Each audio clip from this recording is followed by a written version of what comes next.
Like, I'll vote myself out.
Yeah. Hello. Yeah. So, I'm taking over stream because Nitro is, Nova is being a little self-conscious about her day she's having. So, yeah. But that means I can show you this. I have some emotions. I can be devious. I can also be angry. And I can also be sad.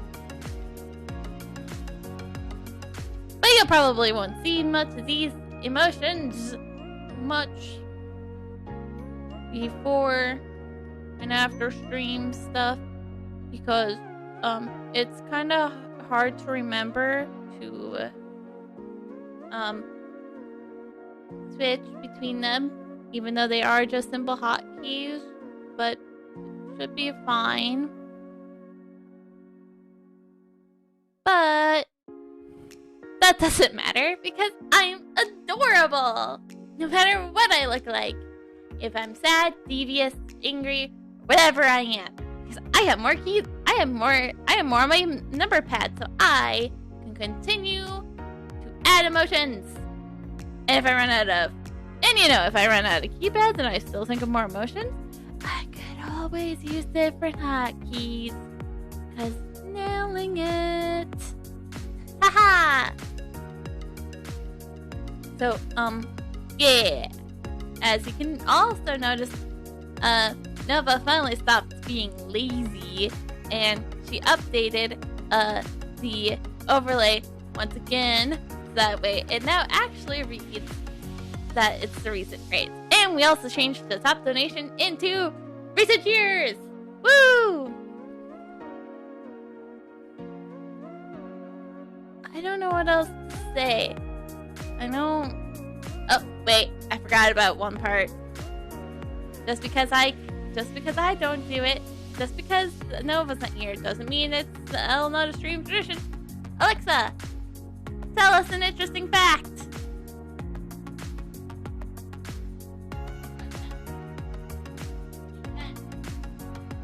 In soccer, or as the rest of the world calls it, football, the red and yellow cards have not always existed.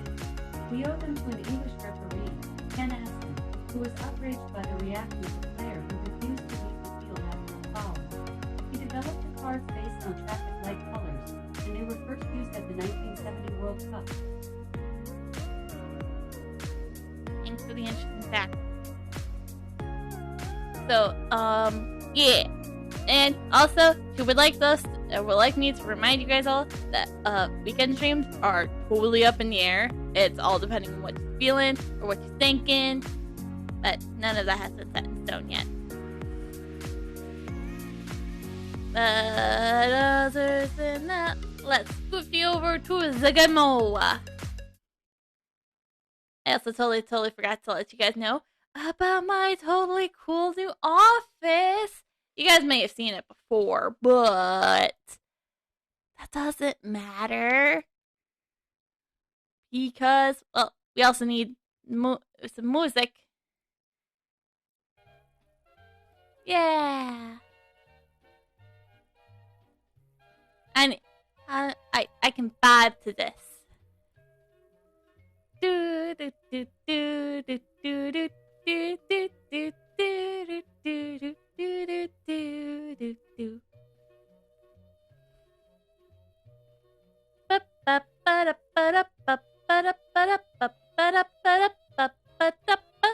So Nitro asked me to continue with Emerald Marsh with you guys, so that's what we're doing.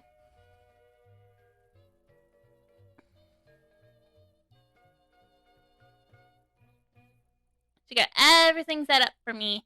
That way all I have to do is just play and read. It's so simple. Even a baby could do it.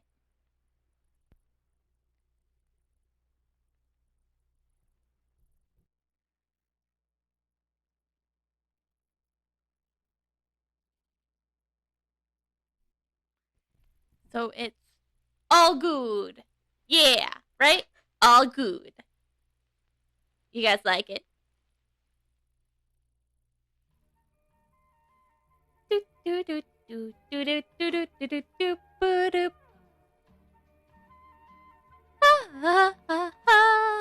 The guest has other requests, Brett. You ask Gush about the situation in Emerald Marsh. We have set up a line of defense in the Emerald Town. One of the Templars, Victoria, will be assuming command. Augustus' armored platoon is also there. Emerald Marsh is under attack. The demon army has brought the gnomes tribe together. They have launched a night raid on the Dwarf village nearby, killing nearly everyone. As you listen to Gus, you knit your brow. One of the surviving dwarfs reported to a neighboring village. The mayor of Emerald Town decided not to lead an immediate counterattack in order to buy time for his people to flee. I'm afraid of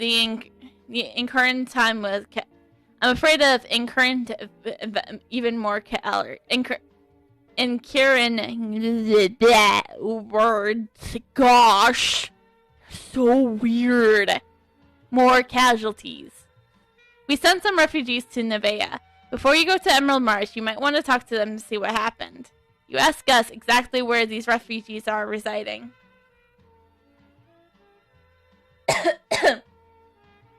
He just told you they're in the city. Gosh.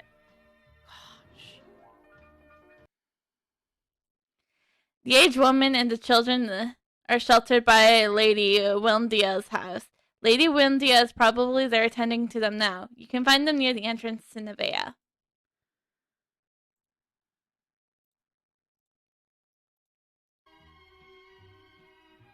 Hold on. Music man.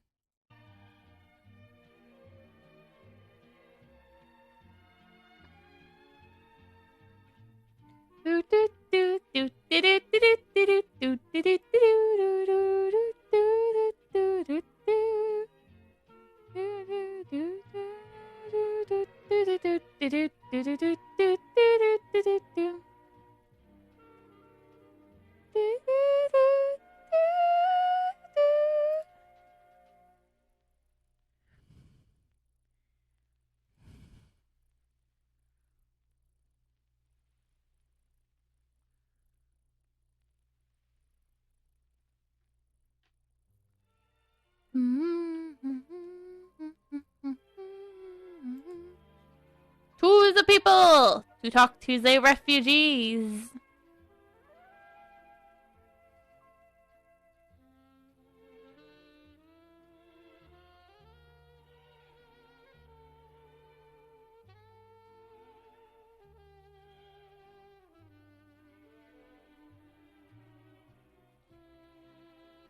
This arts-leolactic looking dame must be Lady Windia. She is providing shelter for the refugees and has donated a great number of resources. You briefly introduce yourself and ask about the situation in Emerald Town. Ah, the poor children. My house was empty anyways, so I temporarily opened it up to the citizens of Emerald Town. Emerald Town Mayor Phil is a brave young man. When disaster struck, he was decisive. The whole town split into two groups. One was led by Phil's son. They went to Nevaeh in search of help. Led Phil the others, taking them up taking up arms against the demons. Oh, hearing about the death of Emerald Town Mayor Phil, I was deeply saddened. Oh my gosh, he's dead. I've heard so much about the military. Was killed or injured. Others were captured by the demons. Their fates remain uncertain. Lady Windia says, sighing. You plan to go there, right? I am told that Granity is the name of the demon in charge. Please defeat him and rescue the captured citizens. You nod your head to show that you'll do your best. The young lady was among the first group of refugees to leave Emerald Town when all hell broke loose. She is now safe and sound in Lady Wendelia's house. You explain to her why you have come. Yes, I evacuated to Nevaeh with everyone else. The fathers and brothers of many young executees died in Emerald Town in order that we might excavate in time. It all happened late one night. A dwarf in the neighboring tribune's settlement suddenly came charging into our village. He told everyone that in the village has been occupied by gnomes and demons. Galtia shivers as she speaks. You are tempted to end your questioning now, but she shakes She shakes her hands as if to say she is fine. They tell me that the mayor is dead, that many people are dead. When we first heard the news, the mayor's son Ronnie didn't say a thing, but I could see the pain expression on his face. Ronnie was the mayor's only son. He followed the Templars back to Emerald Town to help command the troops. I really admire him. He's not like us. He can only sit here and pray that everyone will come. We can only sit here and pray that everyone will come back safely.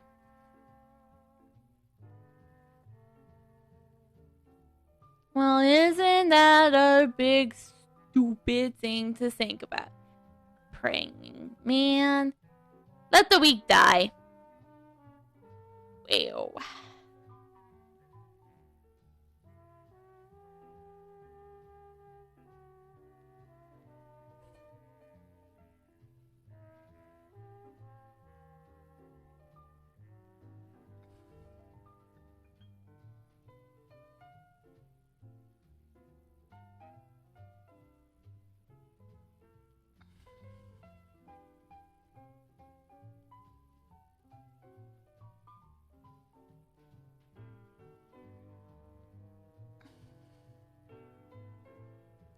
So, yeah, I would like to say Nitro will probably Nova will probably back for more Phoenix Wright. She loves that game and she will not miss it, and she will not let me take over for it at all.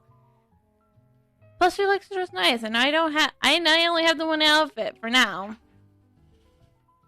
That's more work than a new expression now. So, yeah. The commander in the Emerald Marsh is Victoria. You spot her, but it looks like she's stuck in a military meeting. While you're looking around, you see a familiar face, Quartermaster Lawrence. Ah, it's you, Nitavia. Yeah, that's how I remember Nova telling me it was pronounced. You finally come.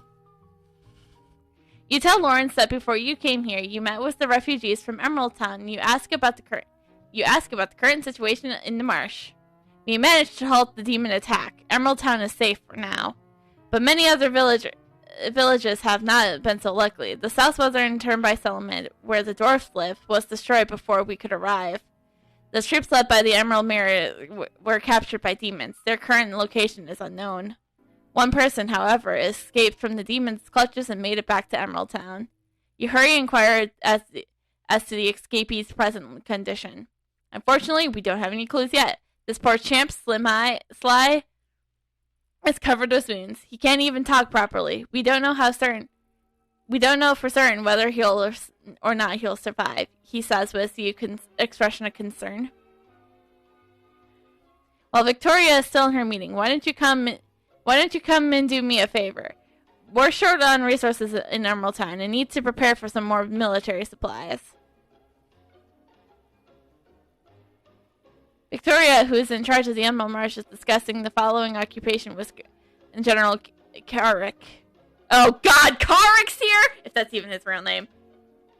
Oh, yeah, I overheard that joke from Nova, and I'm gonna keep it because it's good.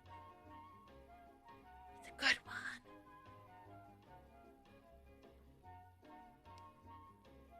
We need medicine. Look at the lad's slim eye. He needs immediate surgery.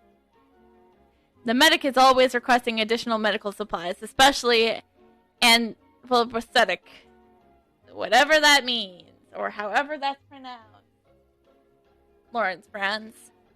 Some townsfolk suggest that the grass in the North Emerald Town could be used for surgeries, but I can't find anyone to collect it for me. I wanted to do it yourself.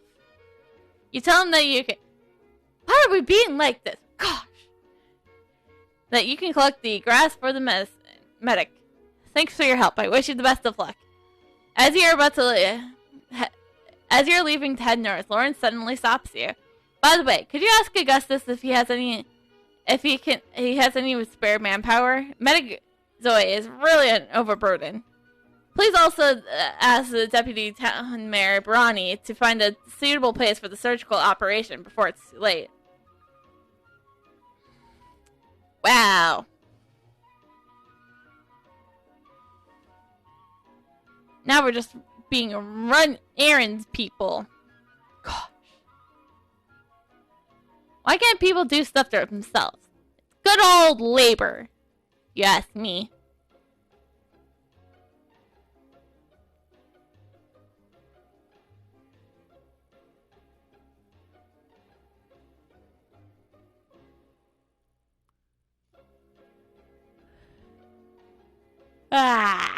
Yeah.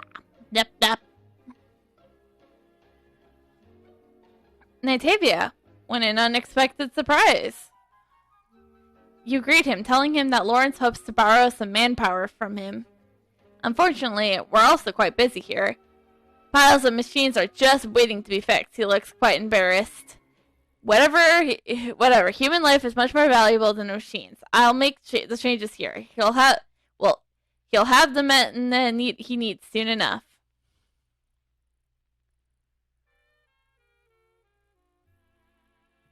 The young man in front of you looks distressed. He doesn't seem to notice you before you talk to him. Who are you? You're not from Emerald Town, are you? No, Where are we from? I don't know. I wasn't really paying attention. I only paid attention to when... I was only paying attention to when Nova made fun of General Carrick. If that's even his real name. You nod your head and reply and explain to him that in the situation concerning the injury, and ask if there's a suitable place for the surgical operation. I have empty rooms at home. They are free to use them, but Slim Eye is the one having surgery. Ronnie's demeanor suddenly changed. You know that Slim Eye is the one who escaped from the demons, so you nod your head, telling him that you came instead of Lawrence. Slim Eye and I have been friends since childhood. He was one of those who was captured when Emerald Town was surrounded. A few days ago, I heard he has escaped from the demons, but he was badly injured, so I wasn't allowed to visit him. Besides, Sly, there must be others who were captured. I have to rescue them. His words were full of anger and pain. Godspeed. Maybe. Sure. That's something Nova would say, right? You give the grass you have collected to Lawrence and tell him what Augustus and Ronnie told you. Exactly. It could work. Your work has brought us a bit more time. Lawrence examines the grass you collected carefully. That's great that Augustus is willing to help. Now we have everything we need. The surgery will be performed at Ronnie's place right away. You notice the slightest sadness in Lawrence when he mentions Ronnie. Ronnie's father, the former town mayor Phil, was head of town defense. After the destruction of Turbine Settlement, he bought time so the others could escape. Though they saved many of the town's people's lives, Phil and many others brave ones sacrificed themselves. You remember you heard from the people at Emerald Town talking about it while in Nevaeh. If it wasn't for those heroes, Emerald Town would have fallen. After that, Ronnie took the job of the deputy town mayor, inheriting his father's responsibilities. Slim Eye is Ronnie's close friend. Our medic has been taking care of Sly. When the danger has passed, we should let Ronnie know as soon as possible. As you're just about to say something when you're interrupted by the noise of rushing footsteps. Emergency report, Sir and Sawyer. I must report to Commander Victoria immediately. Are they having a meeting? You can report to me first. Yes, sir. The recent battle in the simulating chinchilla herd. Now they are stampeded towards Emerald Town. The town's safety is being threatened. Understood. Alert the guards at the gate. Yes, sir. Let me guess. We're going to have help with that. We're using up resources as far faster than expected. It looks like we're going to have to find a substitute before the supplies get here. I suppose that you have heard the report from our messenger. The chinchilla herd is approaching. The previous battle has agitated them. We'll suffer heavy losses if we don't correct them directly. Since the general and commander are in a meeting, I'm the one in charge right now. You look like the only suitable person who can take care of this. Wow. Putting your trust in a girl in a dress with food in her mouth. I don't know what Nova was thinking when she made this character.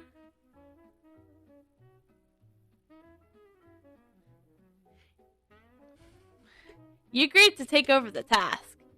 You definitely have the skills required to drive away those palm-tailed chinchillas and sharp-clawed chinchillas, but don't be careless. But planning out everything is how I roll, you know. Nova did say put health and damage and points in the health and damage. And then when that gets done, it was crit and evasion. Yeah.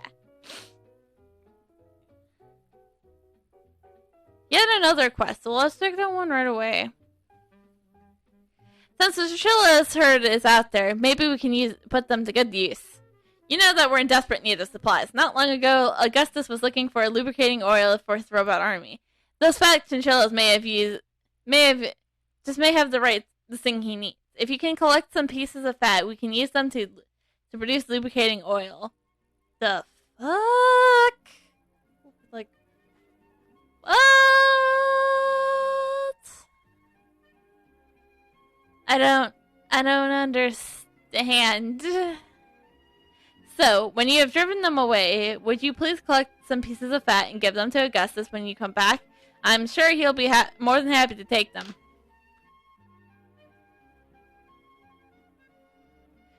Great. Now we're errand people. Nice. At least we get to fight something.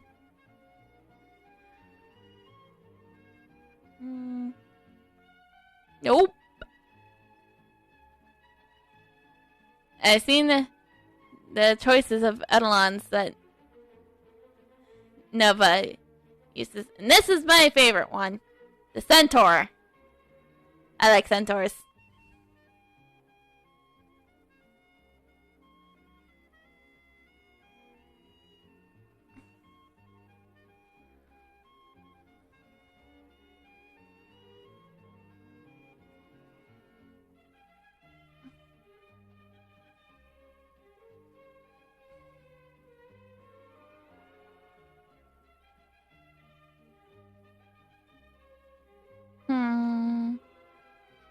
But we still need one of those stupid pieces of fat.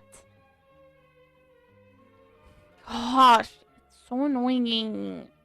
Why can't they just give it to us? It's like not that hard. And I'm working my butt off over here.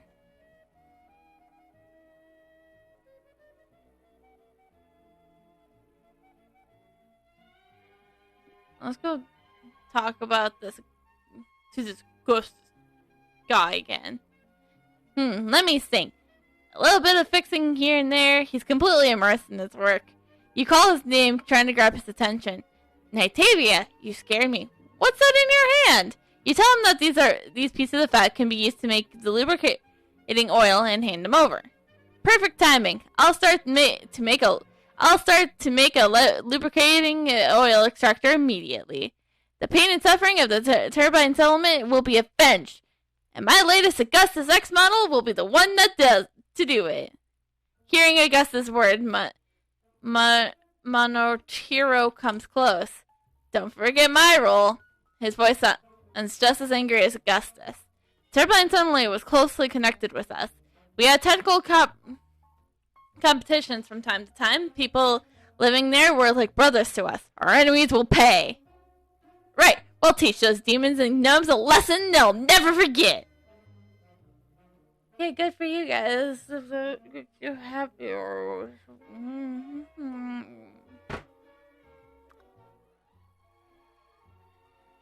I was totally not, wanting people to like not care about, their hope or whatever.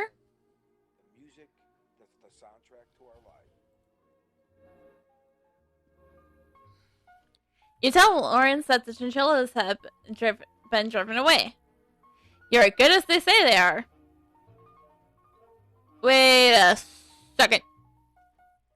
You were there in Obulus Woods, too. Or whatever that place was with Carrick. So didn't you know what I was like? You notice Lawrence hasn't calmed at all. Something else must be wrong. Noticing your quizzical look, Lawrence gives a deep sigh. It's about Ronnie's friend, Slim Eye. He's still alive, but he's not in good shape. We need some luck for him to pull through. Let him die. Whoops. Don't tell Ronnie about this. He has lost his father. If Slim Eye leaves him too, I'm not sure he'll be able to handle it. Good. Whoops. Natavia, good timing. The detector I requested is finally done. You look at the device in his hand cautiously. This is what I asked Augustus to make. It's an improved version of the old detector. It can detect large-scale movement of a specific species. Wow. Sorry about that. I'm not good with words, okay? Words and me don't go hand in hand usually.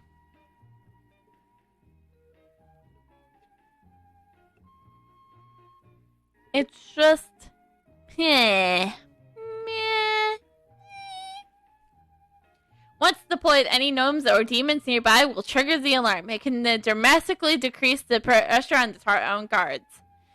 All thanks to Augustus and his team. If it weren't for them, the upcoming battles would be completely unimaginably difficult. Hey, that's not my problem. It's your problem.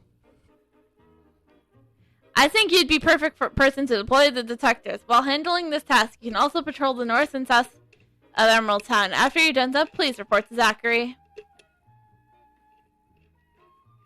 Wow. Why do I have to keep reporting to people? Why can't I just go out there and beat everything up? The character has guns. She has claws. She could do some real damage, you know?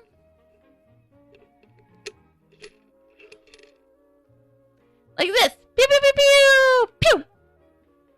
Yeah!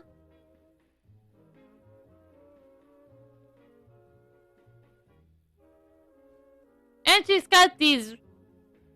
Eidolon? That's what they're called? Eidolon?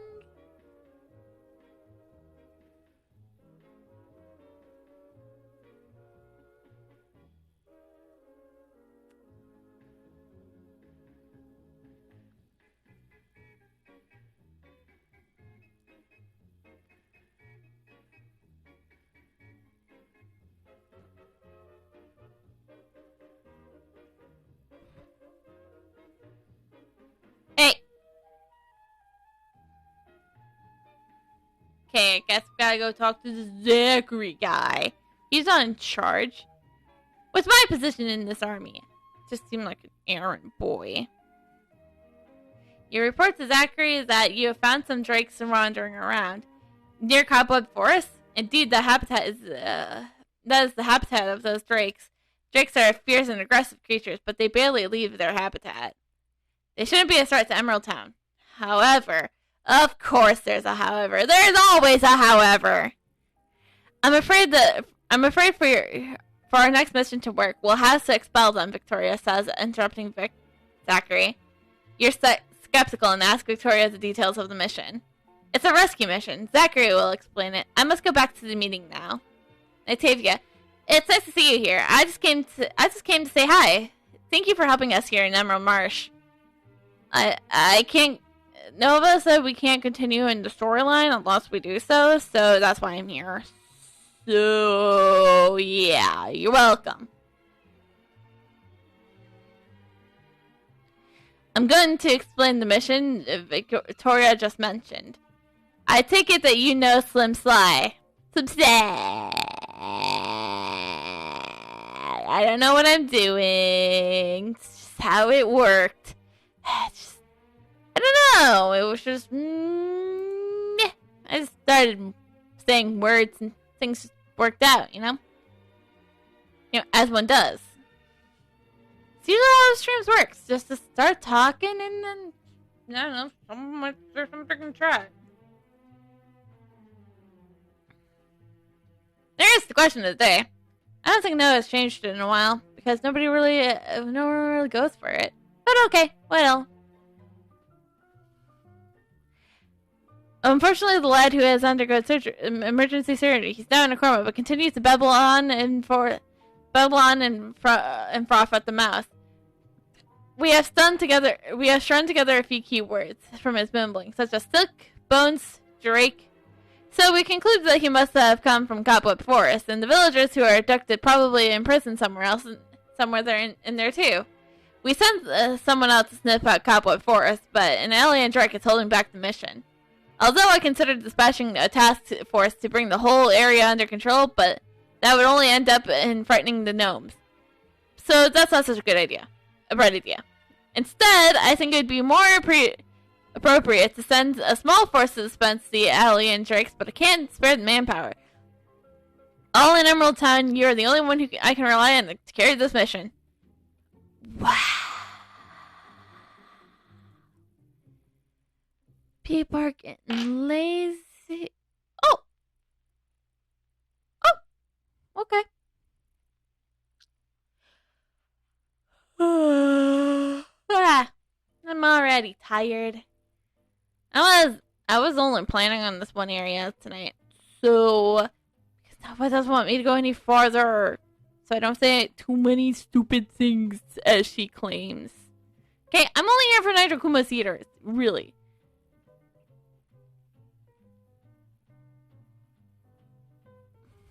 Other than that, she's the one supposed to be overboard and everything.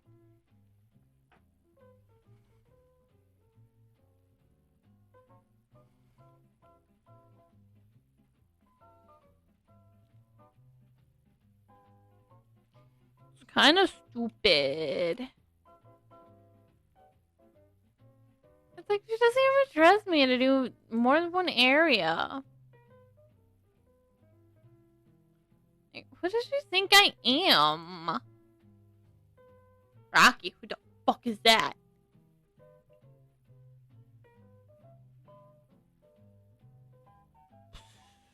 I mean, I've taken over a couple Gmods. I've taken over a Minecraft. Like, why does she trust me with this? Sad.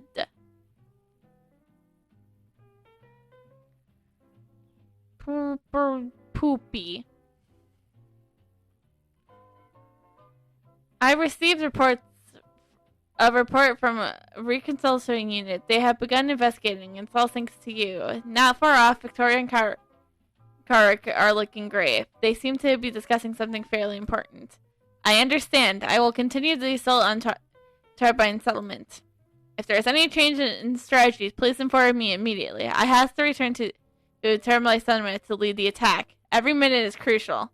Karik, I'll leave Turbine Settlement in your hands. With your experience, I'm sure everything will be fine. When she finishes talking to Karik, she notices you and Zachary and walks over. The military conference is over. Karik and I are going to operate separately. He is responsible for the attack, and I'll be responsible for saving the prisoners. Karik was the subordinate of my father ever since my father passed away. He's been waiting and ready in obvious woods with his wealth of experience. Dealing with the Karik gnomes in Charlo's Settlement will be a piece of cake. Officer Zachary, how's the investigation work going in Cobweb Forest? Madam, after clearing the Adlon Drakes, the investigation has already taken off. According to a report from Private Bessie, the captured villagers have already been found. Since we already know their position, next up is the rescue mission. Issue an order to Bessie and send her some reinforcements. Tell her to gather as much intelligence as possible for the rescue mission. Yes, madam. I'll send someone with a message this very moment.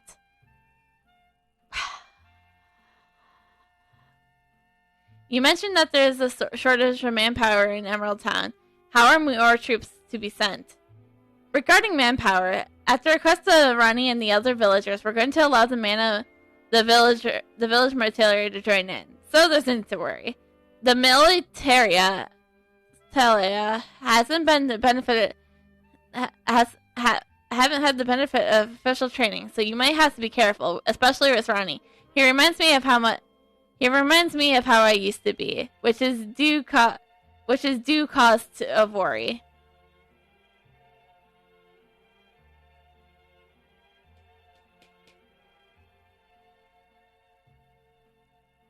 Officer Victoria, we have already sent the reinforcements to Bessie. Thank you, Zachary. She nods and turns to you. Natavia, I know this is a little sudden, but I would like to give you command over the operation in Cobweb Forest. You accept the post of command, and the decision, but the decision confuses you a little. Take it with honor! We get to command things! Woo! Is this gonna be epic? Yes! Woo! Yeah! Love it! While you're carrying out the rescue mission, I will lead my troops on a raid in Gnome-occupied territory to prevent them from sending up to Cobweb Forest. This will ensure that your rescue mission will proceed uninterrupted. It's all written on this order. Meet up with the reconnaissance troops in Cobweb Forest and pass the order on to them. Bessie will tell you all the details. Take a look at Cobweb Forest with your own eyes. Okay, that's okay.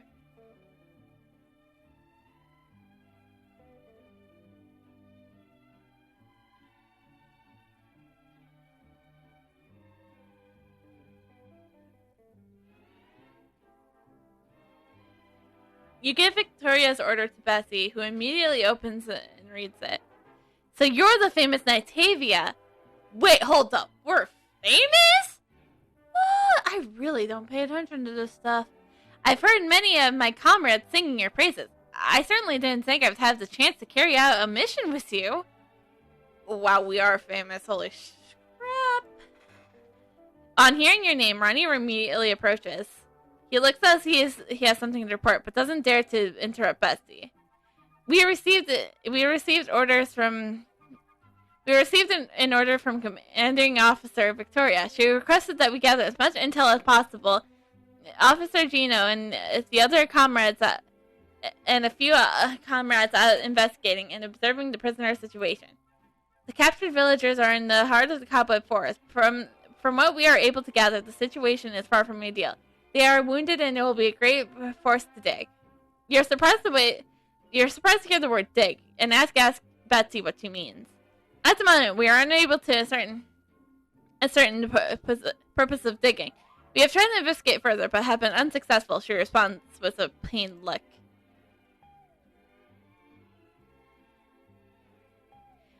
Officer, we have an emergency on our hand. Just now, I went to observe the state of the prisoners. I discovered in a drone plane on the northwestern pass of location.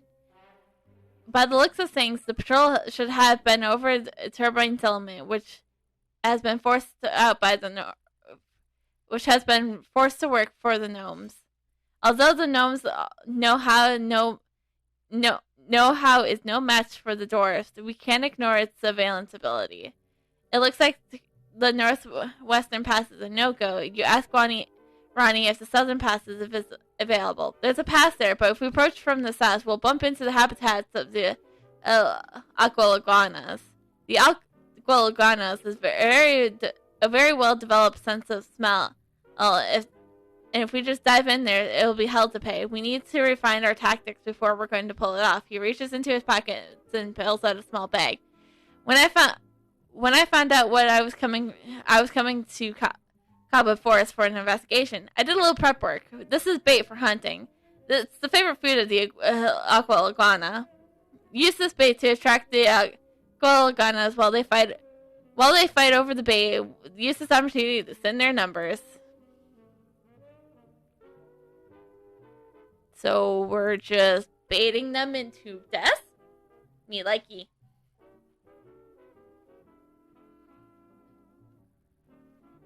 Murder, murder, murder, murder. I guess maybe at some point I should use the bait.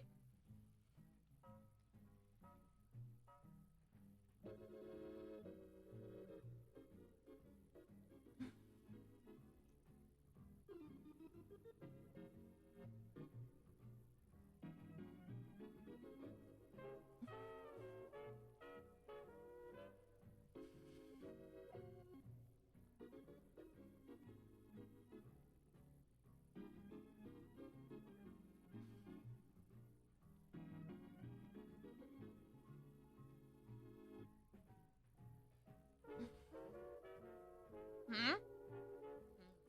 Hmm? I don't know if I like this. Hmm. Should be fine though. Oh, we let the bait out. Oh, oh.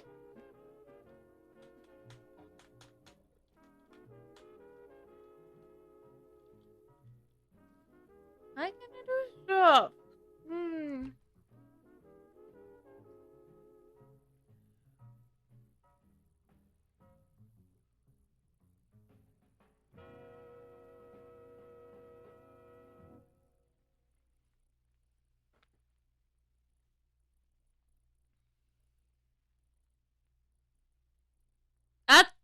That's a lot of iguanas.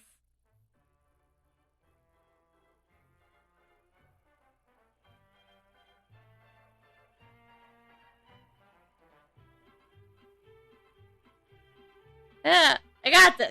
Send their numbers. Oh, right. Can't do anything because it's stupid.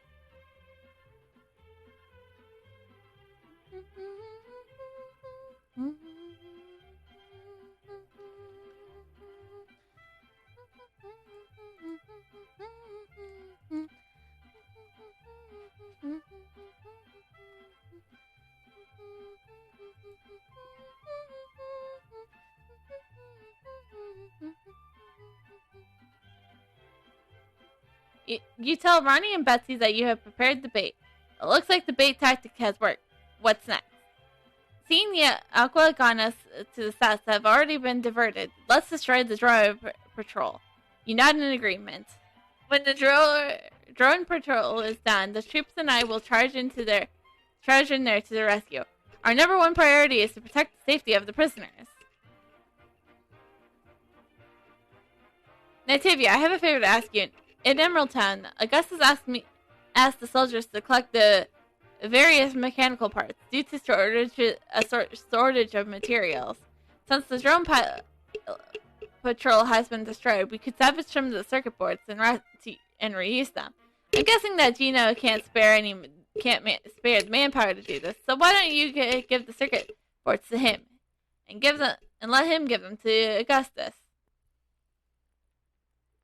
Oh, Betsy has one too. She has a quest too. I have some ideas about the drill prones. Because the turbine settlement has fallen to the correct norms. I think that the machines from the turbine settlements must have adapted to the gnome and eventually even used in battle. So I developed a strategy to deal with the drone patrols, among other things. I have borrowed the interfering transmitter from Lawrence to use it to disable the drone patrol. Nativia, take this interfering transmitter. Our whole rescue operation may depend on it. Why can't I just beat up all the patrol drones? It's easier. I'm gonna get in touch with Gino, who's currently investigating, to tell him to start with the preparations. Once the drone patrol is gone, we'll dive in there into the rescue.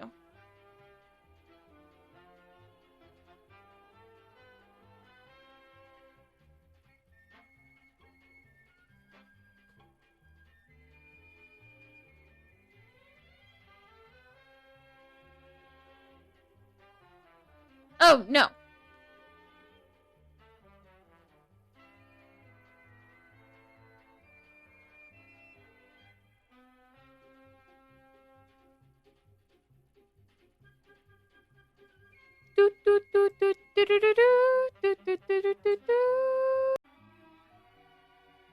Okay, there we go. So, I'm sorry that, the stream went down, and, yeah, I'm terribly sorry. I don't know what happened. I just suddenly, things went weird. I don't know what happened. Oh. I had to go to the Twitch page.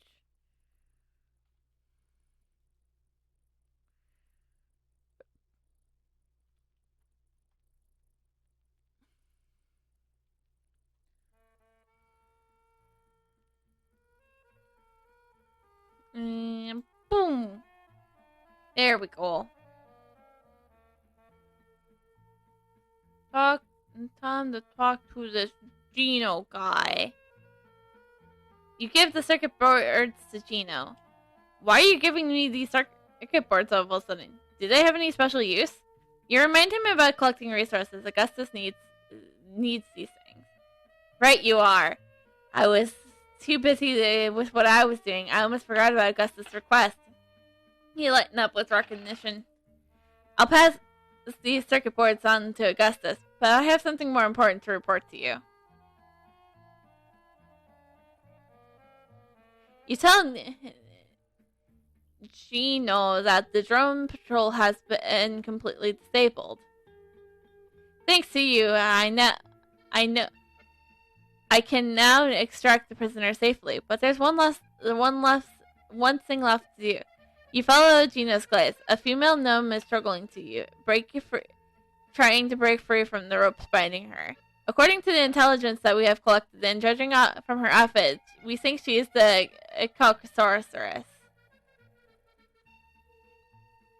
While we were trying to comfort the prisoners, we asked about the digging and learned the terrible truth.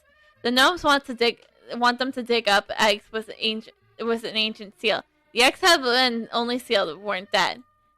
By using magic to remove the seals, the eggs hatch, spawning into dark gremlins. Once the prisoners became aware of this terrible fact, they were determined to stop the digging. Slim Eye was in charge of the plan. They caused a diversion during the night, and to aid Slim Eye from stealing the Kakarot Chief's scepter of resurrection, along with his plan, though many have lost their life in the effort, they successfully put a halt to the digging. This is a matter of the utmost importance. It may be best to ask the prisoners directly to get a better idea of what has happened. Wow, that's a lot of words. You approached Tom and questioned him about the experience in captivity. At the beginning, I thought that we were just digging up rocks. Only later did I realize how long I have been. On a moonless night, a few prisoners and I heard a strange sound. We staggered to take a look, but haven't counted on seeing such madness. The Kakarot fortress that's standing between the two totem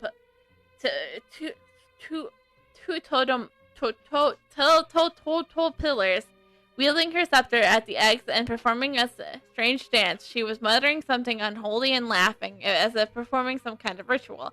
Then we realized that those eggs were beginning to pulsate with life.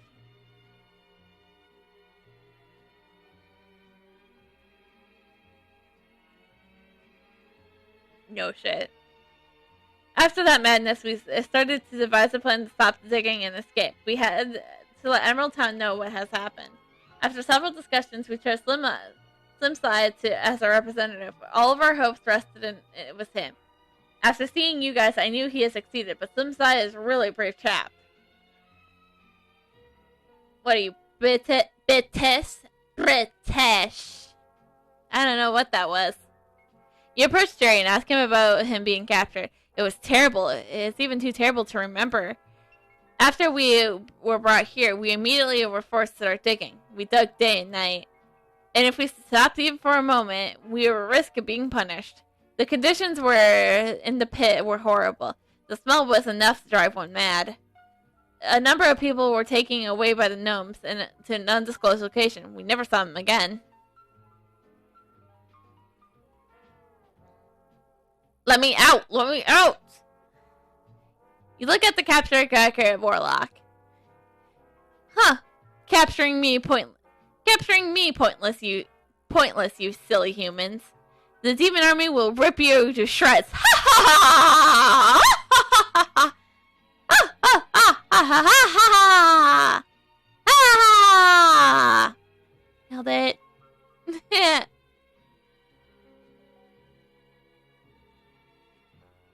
You tell Gino about what the prisoners have said. I see. For the eggs to spawn the dark gremlins, they need the Kakarot sorceress and scepter of extraction. They can't do it without either. You assert that is such an important matter. Should be immediately report back to Emerald Town. The dark gremlins that were dug up also need to be eliminated. You're right. Although the Kakarot sorceress has fallen into our hands, We can never be too careful. I will immediately send someone in confirm the position of the eggs. Once confirmed, I'll report back to you. Oh, yep. Thanks everybody for reminding me that I am back live. Because sometimes people... Technology, man. Technology.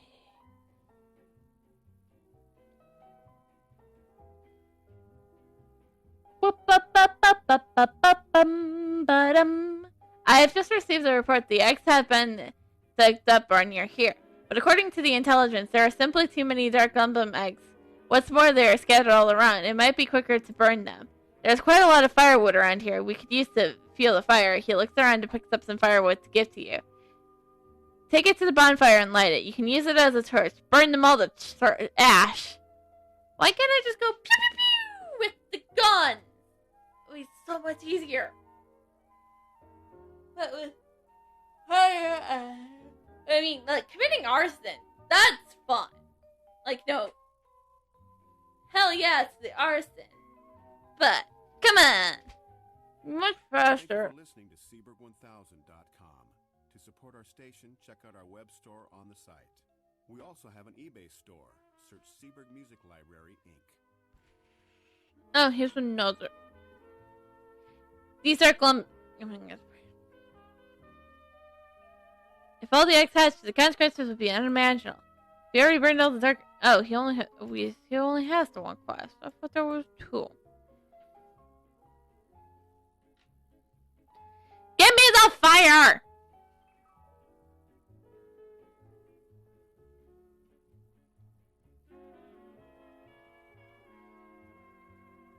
Arson, committing all the arson. Committing arson, committing arson.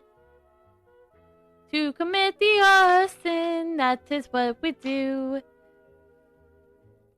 Except for we shouldn't be in combat when committing arson.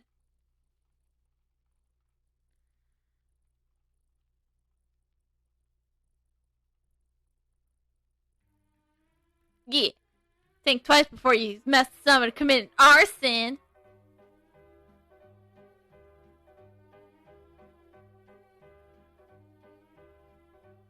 Also, have you guys ever thought that arson kind of sounds like arsons?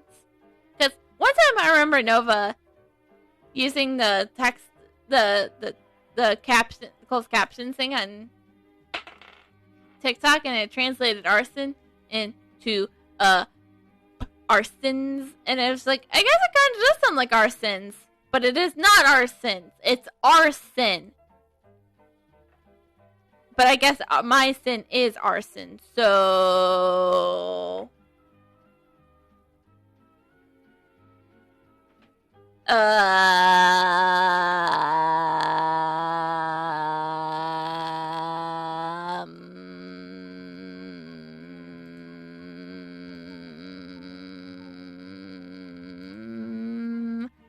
I don't know.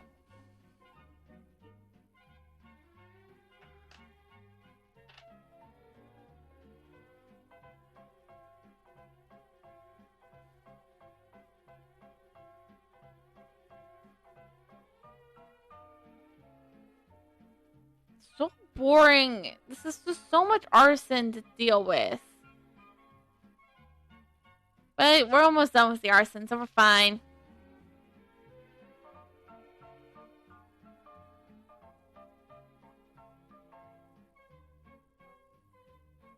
You tell Gino that all the eggs have been burned. Now that we can afford to breathe, that's one less threat we have to worry about. Officer, more comrades have been attacked by the warlocks. This time the ambush has come from the south. Roger that. First help to bandage the wounded. Yes, I'll go straight away. Having worked so hard to save the prisoners, we really can't let our guard down, he sighs. You ask him what happened. While burning the dark grumbling eggs, we were attacked by the Karuk warlocks several times, but because of the attacks, were uncoordinated, we didn't sustain any injuries. I sent someone to sniff around, but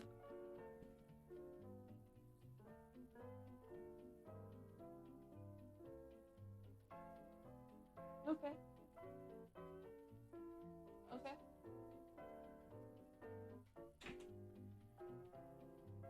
Yep. Okay. We found that the Kekrit Orlax were gathering to the south. From intelligence that we have obtained, they are planning to retreat to Turbine Settlement. The intelligence shows that at least several dozen Kekrit Warlocks have gathered to the south. If these Warlocks really do retreat to the Turbine Settlement, they are bound to make more work for Karik. You said that you're willing to help elaborate the Warlocks, but there are simply too many of them. You'll have trouble fighting them alone. Why don't we leave one man here on guard and combine our power to destroy the gnomes once and for all?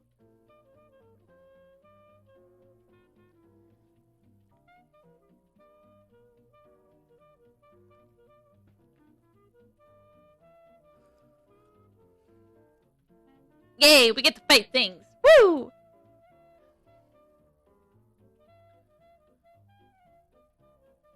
Yeah!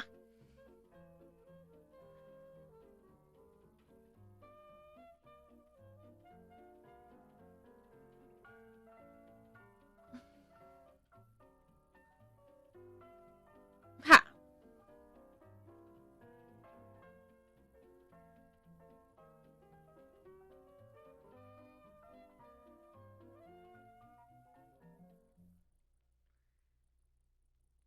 Boom! Nailed it.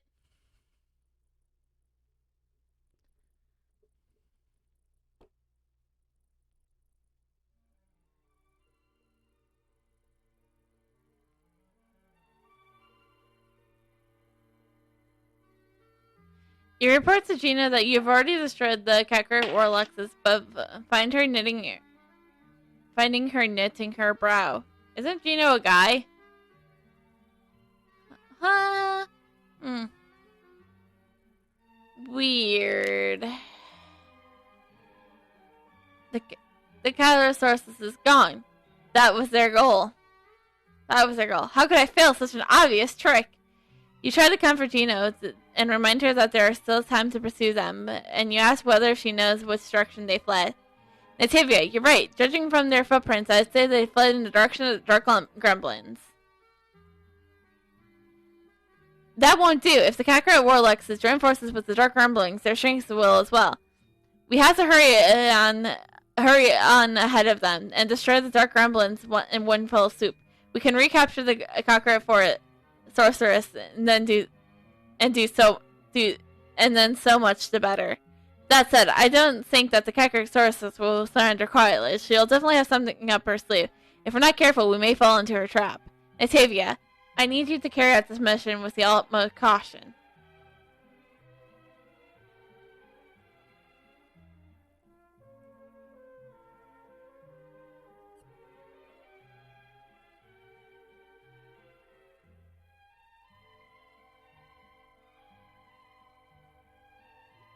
That's probably my favorite move.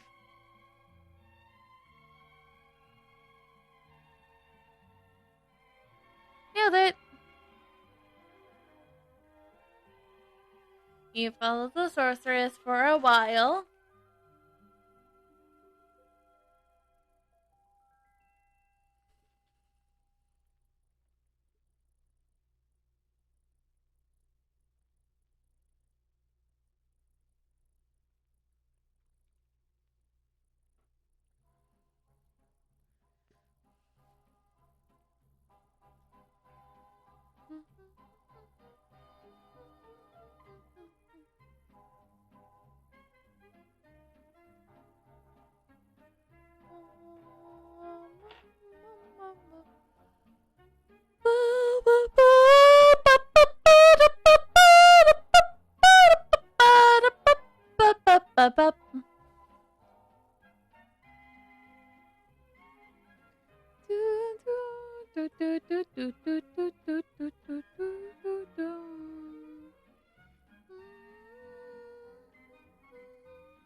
I'll take down that disgusting thing.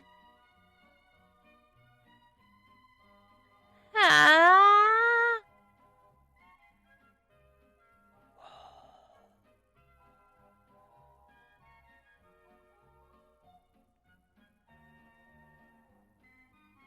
Spin, spin, spin.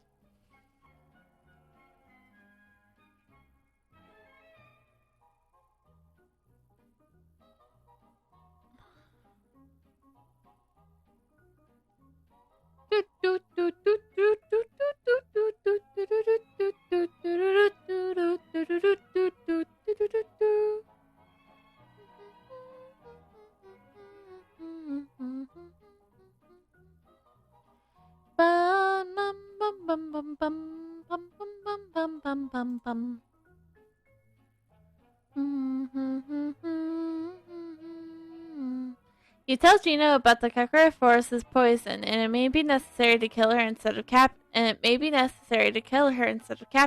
her. It would be a shame not to put the captured Kakura. It would be a shame not to capture the Kakura sorceress alive, but at least the operation will be a success. Without the Kakura sorceress, the gnomes won't be able to hatch their gremlin eggs. And most important thing is now that to relay this intelligence to our superiors and take the wounded back to Emerald Town for treatment. Let's head off.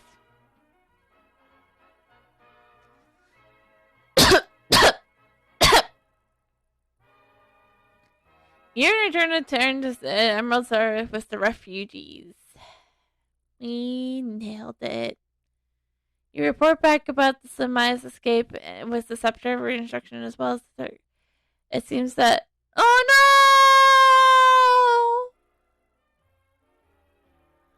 Truly, this is a sad time. Nitavia, although it's a tragedy that Sim's eye has died, we must not lose heart. We must retrieve the scepter of reinstruction so his death won't be in vain.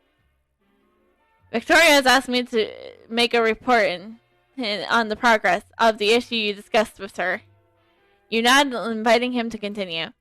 After hearing this about the scepter of resurrection, we immediately went through the items found on Sim's person. Inside his clothes, we found the plans you mentioned, but the key details that were magically sealed were unreadable. We are currently trying to find a way to decode it. As for the scepter of resurrection, we haven't found a trace of it. It may be lost while he was. It may have been lost while he fled. The medical officer has pieced together what happened to Simsai when he was on the run. You can ask her yourself. Victoria has already sent someone to search for it and retrieve the scepter of resurrection. Even Augustus' assistant Pierre and several villagers have joined the search. But they haven't received any proper training. Victoria is worried that they might be in danger in hopes that you'll join the search, but to look out after them. If you are ready, I'll report the details for the search party to you.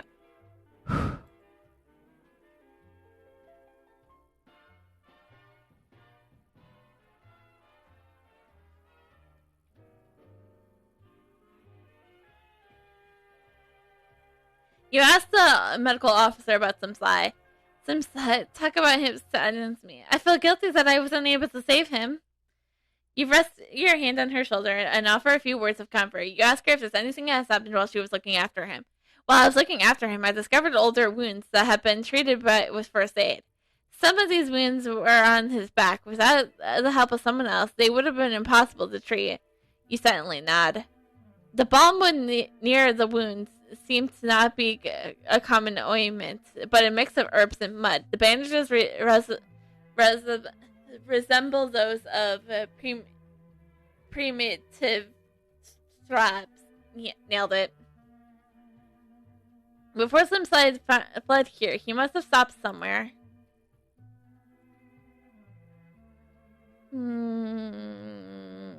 I don't know about that. That's a far-fetched theory, but I'm not going to take your judgment. You're the medical officer. You tell Zachary that you're ready to go, and tell him that some side may have stopped somewhere. I suspected did that with his wounds. He wouldn't be able to travel this far. Just as I saw it, someone helped him. Never mind. Let's not think about that for a moment. We should first concentrate on finding the substance of resurrection. Zachary, update Noctavia on the latest. That's right, Noctavia. The search party should have arrived at Outer Marsh by now. The party is composed of villagers and Augustus' assistant Pierre. They should be operating the Outer Marsh now. If you head to the west of Emerald Town, you should be able to catch up with them. But before you meet with them, I have a small favor to ask. I have discovered since the search party is starting to look, the iguanas to the south of Emerald Town has drawn near, perhaps, but the search party disrupted them. If we ignore the iguanas, they might penetrate Emerald Town's defenses, but we have no more manpower to drive them out. Here's what we'll do. On your way to the rendezvous with the search party at Outer Marsh, you can deal with the iguanas for me. Wow. You really gonna do that to me?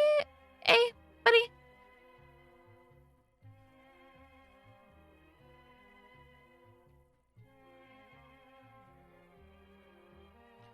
Fine, we'll do it.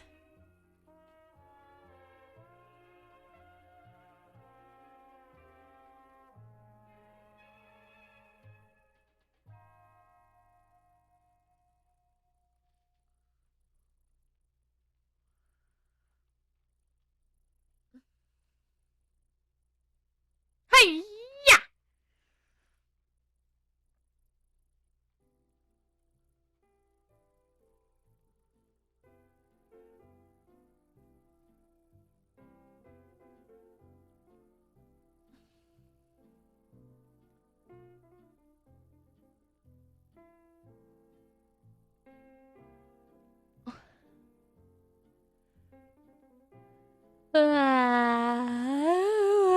I'm so tired. We haven't been getting much sleep as of recently, which isn't good. You know, sleep is important, even for despair-filled alter egos.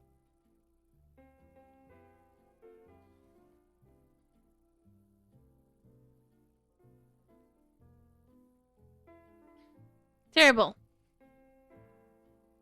Noctavia, I knew you'd come to help.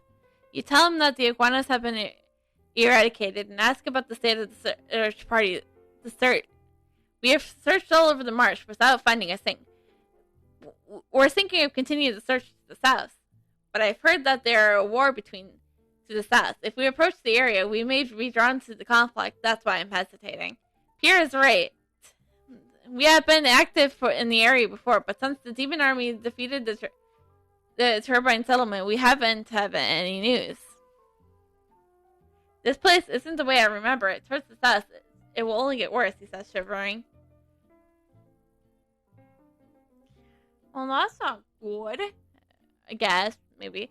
Although the area to the south is only the outskirts of the battle, we shouldn't risk it. A moment ago, I used the metal detective robots to construct some tests. As a result, the south were very strange, he said, muttering and looking at the piece of paper covered with scribbled numbers. Maybe it's because the metal weapon were damaged in a fierce battle. Just be sure, we should take the metal detective robot and over there to investigate. Maybe we'll get lucky.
robot do its thing.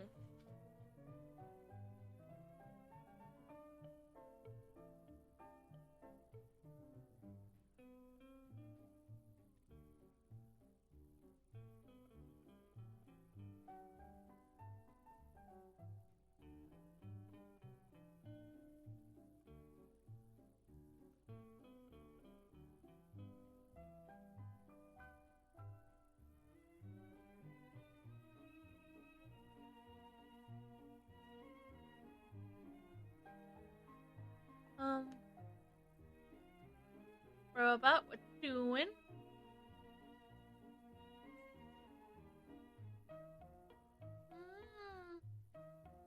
Exploded it and committed arson.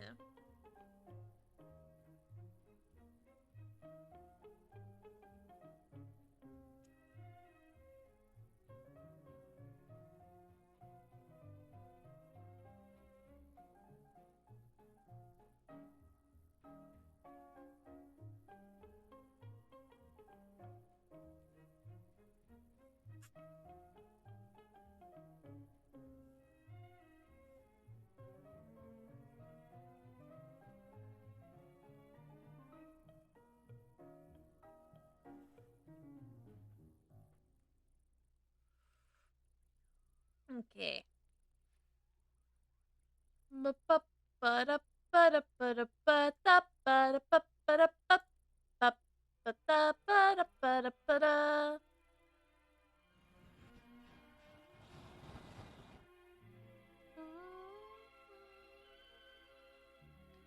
I have heard explosions to the southwest. Has the demon army found you? You tell Pierre that something seems to be hidden in the marsh. The explosion occurred when the robot hit a strange group of beam of light. A strange beam of light? The marsh shouldn't have such a thing. Luckily, I've caught up. He seems almost unable to breathe. We have finally decoded the magically sealed plans. They're a defense plan. Countless metal mines have been hidden in the outer marsh. Their target are robots. When they are detected, the situation of system of a robot, the mines arms themselves and shoot strong explosive beams of light.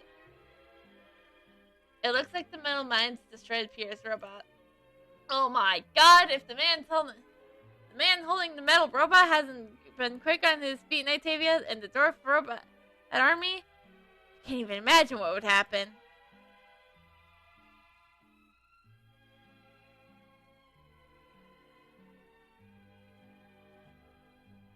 Goodness, that explosion startled the raging otters. They are heading our direction. You ask Grayman where the raging otters are. They're south of the outer marsh. That's the sound. That sound is proof when they are moving in our direction. Judging on the speed at which they are moving, we aren't going to be able to pull out before they get here. If we don't flee quickly, we'll be torn to pieces by their strength and numbers. You tell Raymond to calm down, leaving the raging otters to you.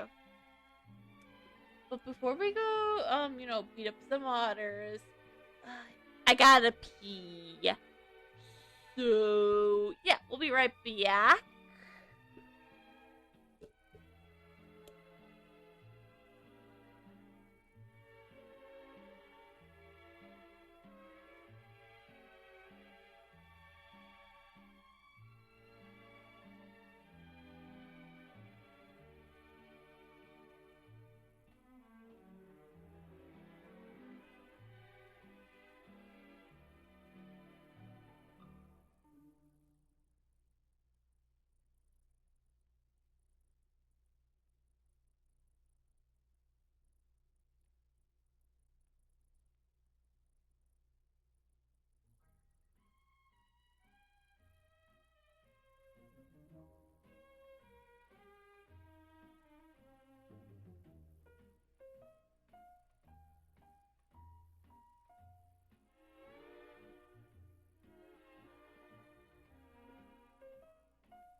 Rupiak.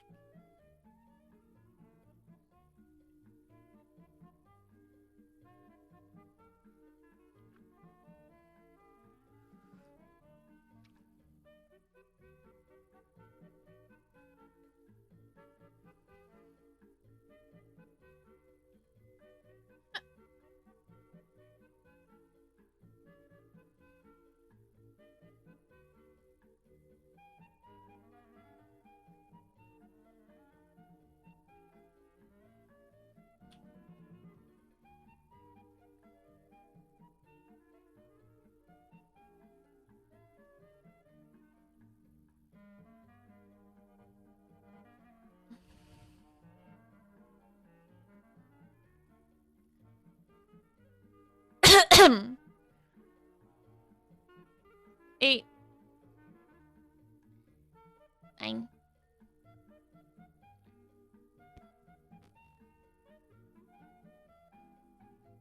You tell Raymond that you have dealt with the raging otters. You're right. I can hear their stampeding. How did you do it? He looks astonished. You say that it was nothing. At least it's over. You tell him not to be so scared. Nightavia? He breathes nicely. It seems to have calmed him down a little. While we're on topic, the area is tampered by the rampaging otters that didn't set off the mines, even though the detective robots were attacked in the same area. If you're wondering if it's the same, you're wondering the same thing. It was very strange that the swarm of raging otters didn't set off the landmines. I think I got the answer. Let me explain. I think the landmines were designed especially for robots. They're only a reaction when the detective of propulsion Pierre butts in. I never thought we had come across this kind of landmine. And all my mine removers have population mechanism. I like to concentrate on removing the mines, but it looks like we have run into a bit of a problem. I know what Pierre is trying to say. The explosions didn't only startle the raging otter, they also attracted the attention of the Kakarot gnomes. I discovered that the few Kakarot lurking around the vicinity, and they're carefully expecting every nook and cranny. They must have been looking for the sector of resurrection. Our search has been hampered by these landmines. We can't let the seekers find the scepter of resurrection before us. If they discover us, they may launch an attack. You agree with Raymond and tell him that you are prepared to drive away the seekers.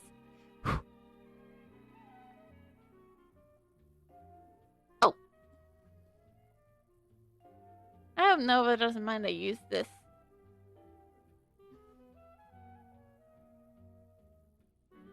Blah.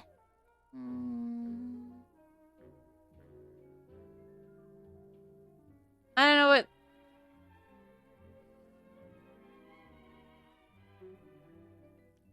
I think this is something we're gonna do after stream now. Or well, at least I was supposed to, but oh well. Thank you for listening to Seaberg1000.com.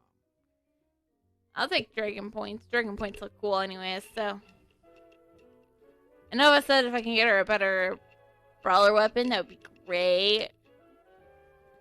So, maybe there's something with these Dragon Points or something. Ooh, and what's these? Let's be the one we're fighting with. Yeah. Ooh. Ah, nice.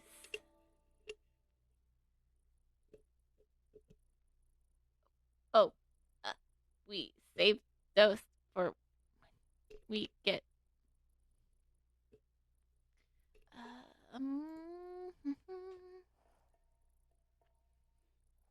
Oh, brawler.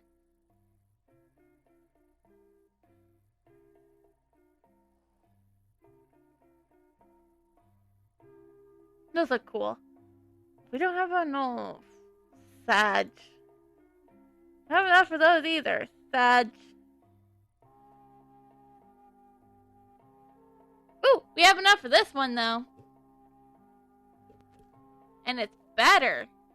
So, boom. And then do we... Yeah. Boom.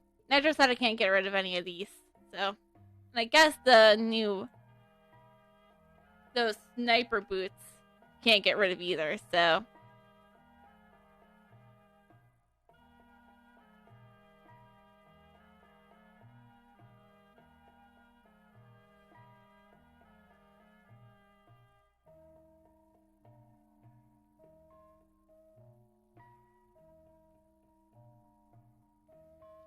It's kind of.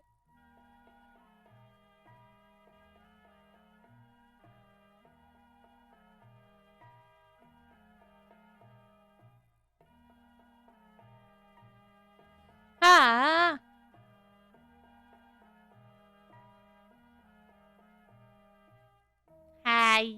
Yeah! You tell Raymond that the Kakarot Soakers have already been driven away. Great. I think that the Kakarot Seekers don't dare to come near here again in short term. We can use this time to concentrate on removing the landmines. While you were eradicating the Soakers, I tried to mind finding the bomb removal robots to conceal their propagation mechanism, but everything failed. No matter what I do, there's no evading the sensitive detection of the systems of the landmines. Our only way is to remove the population mechanism from the robots is alter their design, so that they can be controlled manually. We'll have to remove the landmines by hand. And don't worry, to avoid difficulties, I'll make them easy to operate. So you can take it to like a fish out to water. The only problem we've run into is I asked Raymond to help out with. Maybe you could help me.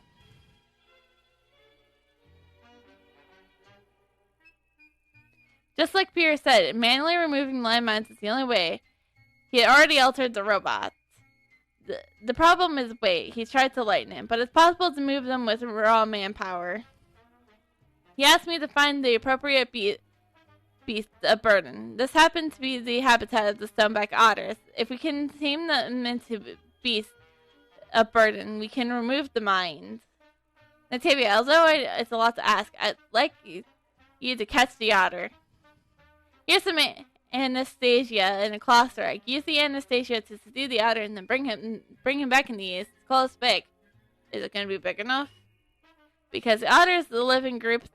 When you try to carry one off, the other otters will try to attack you. You'll need to drive off the other otters, so you won't be able to aim it successfully. We will be attacked.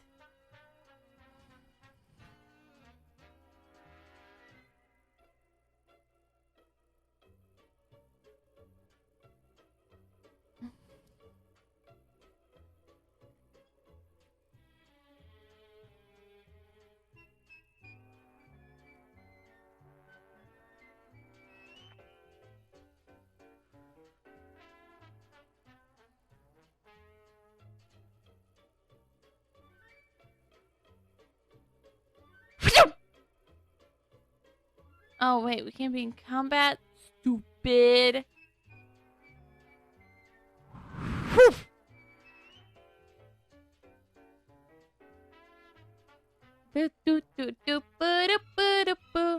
Ooh, valuable chest. Andrew said these are good.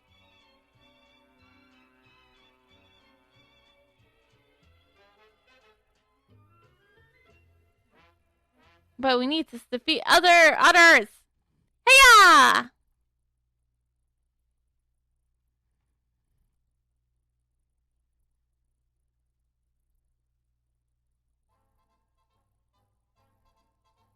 Oh, big otter.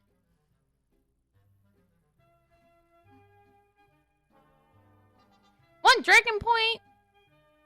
I got more from a stupid metal. 99 more from stupid metal.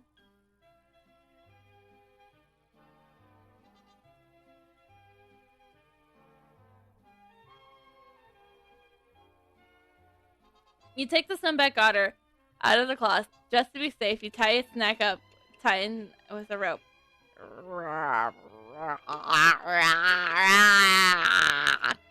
That's what I think an otter sounds like. The end of the section seems to have worn off. The otter is looking around. It looks like you succeeded. Just as you're about to tell Raymond about driving off the away the other suddenly begins to struggle violently.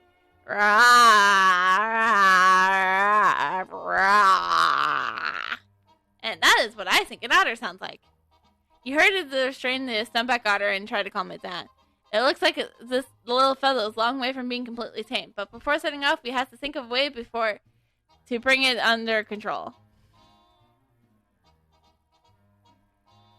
The removal device has been installed on the cart behind the stumpback otter. The Pierre will accompany you on the cart. You look to the stumpback otter standing nearby. Rah, rah. It inclines its head. It seems the otter knows the score. Taming it should impose too great a problem. That's looking at you. Everything is ready. Once you have tamed it, you can begin removing the mechanical landmines. Once you are ready to tame it, let me know. I'll give you the items you need to successfully tame an otter. Good luck. As you accept this quest, blah blah blah blah blah blah blah blah blah blah blah blah blah blah blah.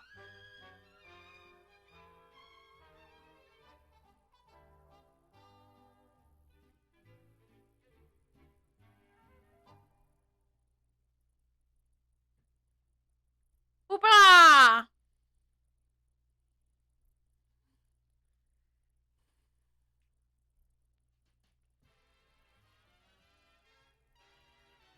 I don't need instructions. Come here. Feed.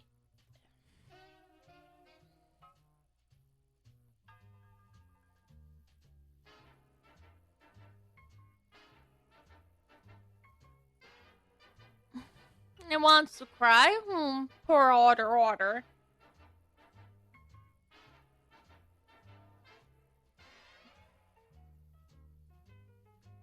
Do you need more calming, otter?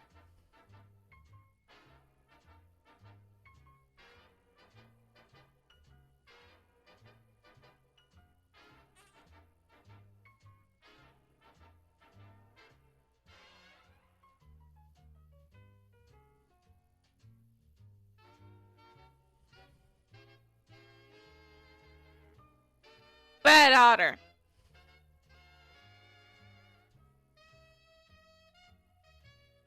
Okay. Otter.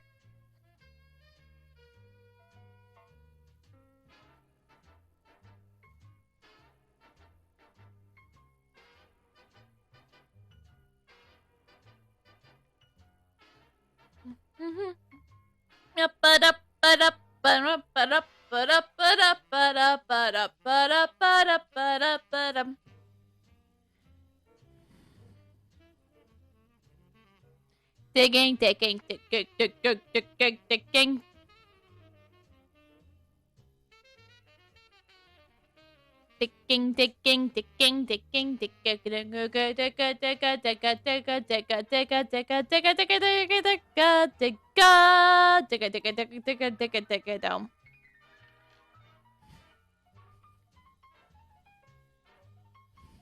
Yeah, nailed it.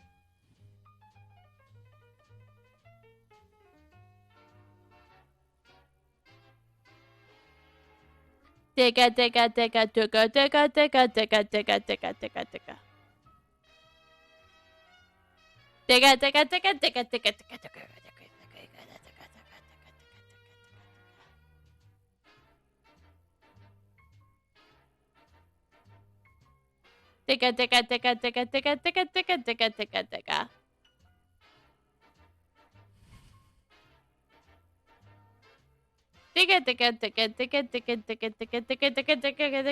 Hurry up and dig. Hurry up and dig.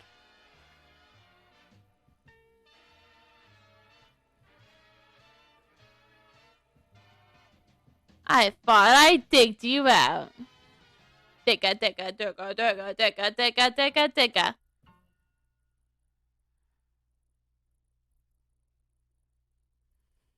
Now that one's just being stupid. Digga.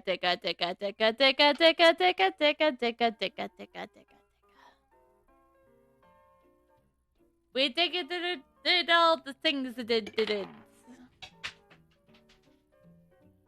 Oh, something dropped.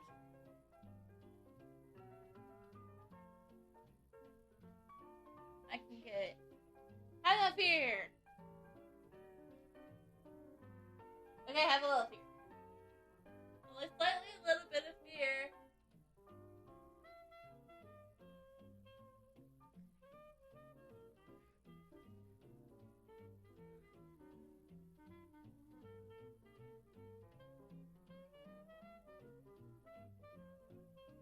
Oh.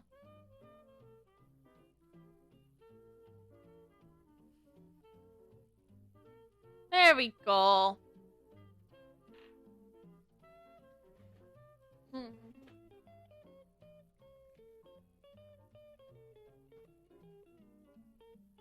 We did it!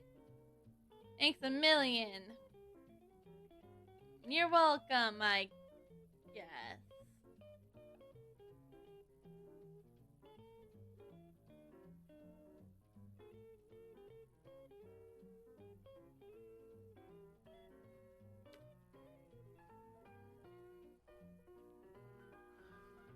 We finally removed all the mines. That was easier than I thought. You're not in agreement.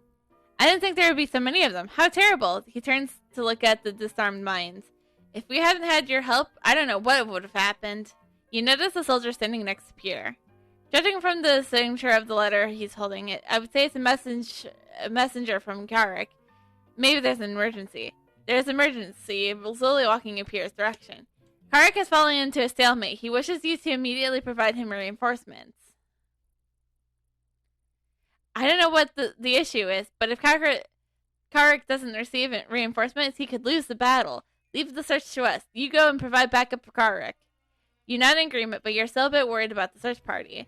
The trickiest landmines have already been removed. Now all that's left to do is carry out the search. I shouldn't think that will be too hard. Actually, the only thing that puts me a little at ease is the area which we are about to search, which is next to up on the Drake nest. You want me to clear it out, don't you? Seeing as you're on your way to provide backup in the turbine settlement, why don't you deal with the Avalon Drakes in or out? It'll be great help for the search party.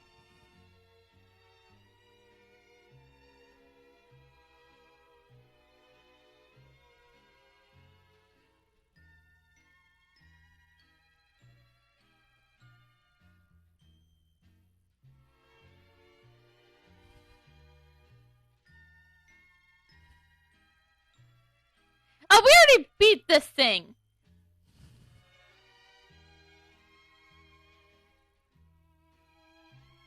This stupid otter.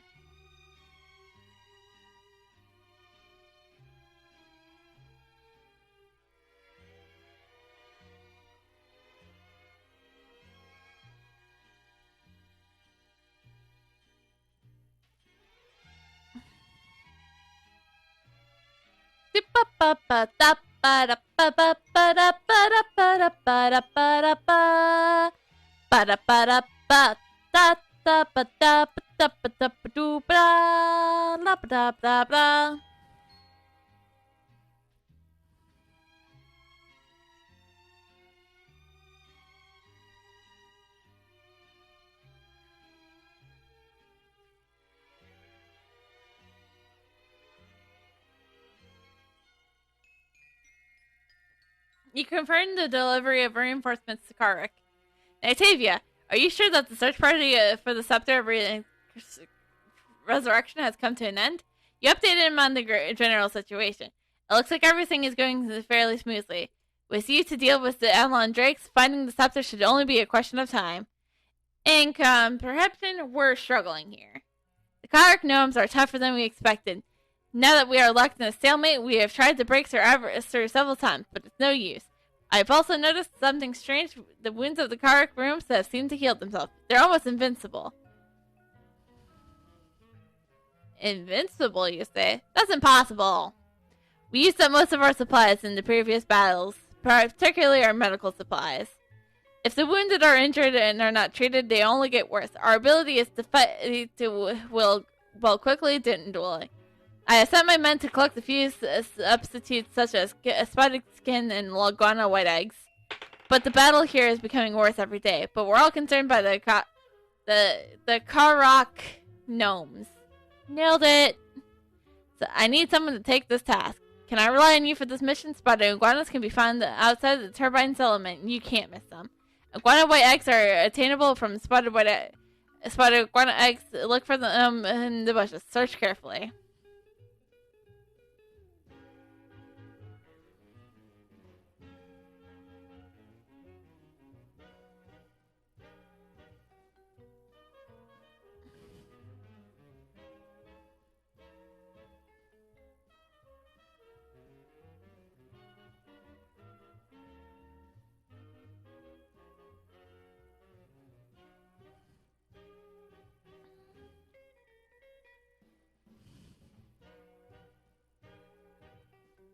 Okay, that was easy.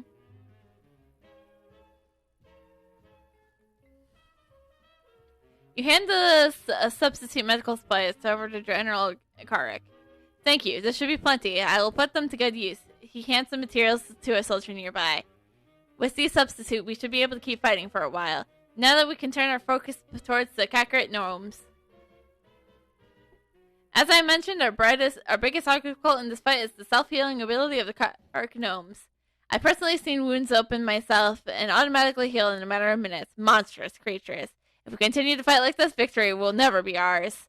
General, with all respect, we are not lost yet. Our stamina has recovered now. May I suggest a new plan? How about having Natavia leading us in a surprise attack? After all, those gnomes need some time to heal themselves. If we don't give them that time, there might be a chance. No way! This is far too dangerous. If you fail, we could lose our war in an instant. Besides, Natavia never signed up for any of this. I came over here. I was supposed to be part of the search party, but... You interrupt General Karek in telling that you're willing to lead the soldiers in attack. General Karek still wants to say something, but is stopped by your firm resolution. Fine, I'll pick up my elites to fight along your side, but I must warn you, this could be a suicide mission.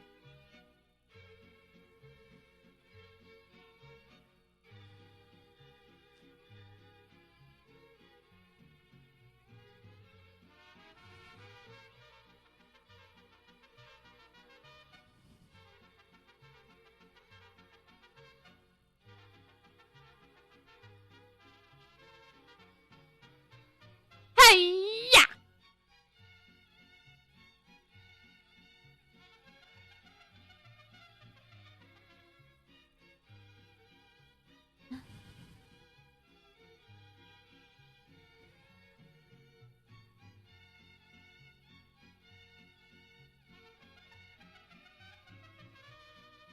The Kakarot are heavily wounded, and it will take some time for them to recover.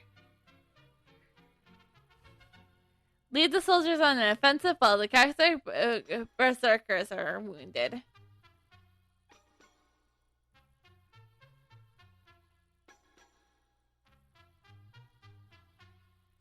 Follow me, you soldiers, into your sinking of despair, because they are being ambushed!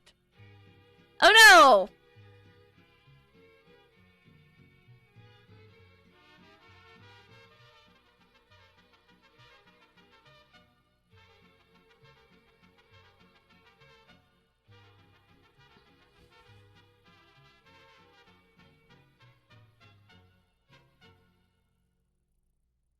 Just looks like your brain surrounded by the chaotic princess. Someone throws a smoke bomb. Oh! Chaos breaks out, giving the soldiers a chance to flee. In the midst of chaos, someone reaches out and saves you from the smoke. Who the fuck are you? Ha! I don't know who you are, but what you've done has alerted the Kakarot gnomes. Now those cars of berserkers are searching for you everywhere. You look at him and ask who he is. I'm a survivor of the turbine settlement. Call me Abu. Abu. Abu. I'm sorry to the Canadians. The one who has saved you with the smoke bomb just now is my friend AC. The other dwarf waves to you. We have been watching you for a while. We have lots to tell you. But we don't have the time. Ouch. You notice that Abu is wounded. Blood has soaked through his clothes in dark splotches. Thanks to your brilliant efforts, the Kaka berserkers might have noticed us. We need to move quickly. Look, that's one of their drone patrols X. Those things are searching for us. When the Kaka gnomes took the turbine settlement, their technicians hacked those drone patrol X and made them into their own scouts. It's only a matter of time before they find us. We must stop them. You say you're willing to help? With our help, we can stir up some chaos behind the turbine settlement, distract them. That's the weak point of their defense. I'm sure it'll work.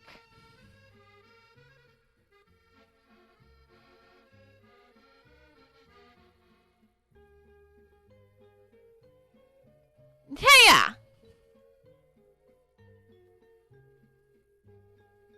Didn't see why this would not work before. No.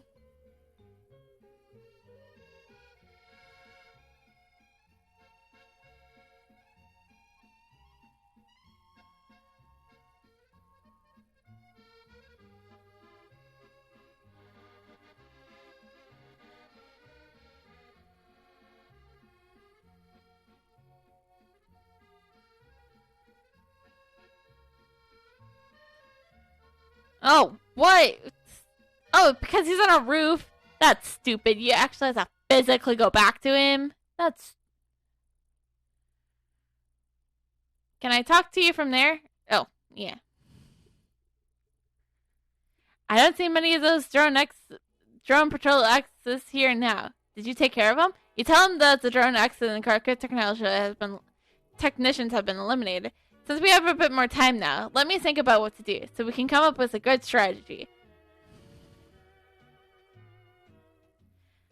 We have broken through the gnomes' defenses. Perhaps we can do something with those drone patrols. You nod and agree. We are ones who made them in the first place. Kaikar technicians are only hackers, so by resetting the code inside of some of those drones, we can clear out the hacked programming. I really want you to go with you, but at this point, I don't think I'll be anything but a burden. Ouch. You ask him to stay where he is. It all depends on you. This is the virus chip. He hands the small chip over. You must take the AC to the drone patrol and insert the virus chip into its chip slot. The virus will deactivate the drone pilot for a while. AC will then do the job of resetting it. Afterwards, we can use the drone patrol to use the drone patrol's observer mode to scout the turbine settlement for us.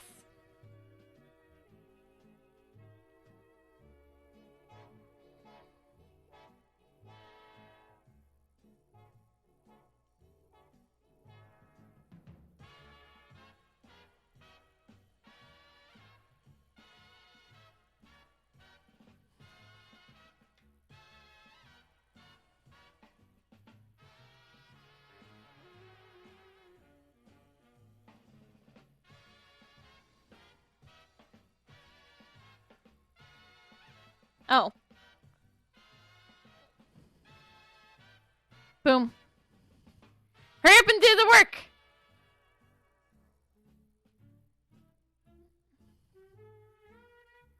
Well, before we get ambushed.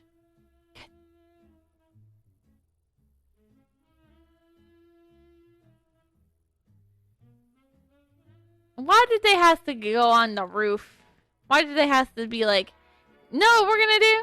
We made it! Our monitor is showing a visual sign sent by the drone patrol. You look at the screen to see a weird demon totem. You cautiously drive you to ask about it. That's not the part of the turbine settlement. The Kakara gnomes must have built it. I actually observed one of their rituals near the totem once. The totem releases a strange energy, but that mutates the gnomes. But the weirdest thing is that our power system seems to be completely different. Now. It releases a completely different kind of energy after being controlled by the gnomes. Someone must have modified it. The situation has never happened before. Gnomes can't just be the only participant in this plot. You agree that the gnomes alone could not have done this capability. Master, in my opinion, what happened here must have been something to do with the cube of Gaia. Let's use the drone patrols to scout let's use the drone patrol to scout out a voice. Perhaps we can locate the central power system. You're not in agree with merely. Once you find the central power system, you might be able to have information to work with. Now that the turbine settlement is mostly visualized, we only need to ask for help. Oh, ouch! He covers his wound in pain. Abu, you can make it. Abu's situation is getting worse. His body is getting cold. He seems like he doesn't know what to do. In our settlements, there are first aid kits. Could you please find it? I'm afraid Abu won't make it if we don't do anything. Abu's situation is getting worse and worse. Even a first aid kit, he won't last long. It'd probably be better to escape first, then leave the totem and the central power system to General Karek. Once you find the first aid kit, you can send the Karek a signal, and both of you can launch an attack on the turbine settlement. This way, Abu will also be saved.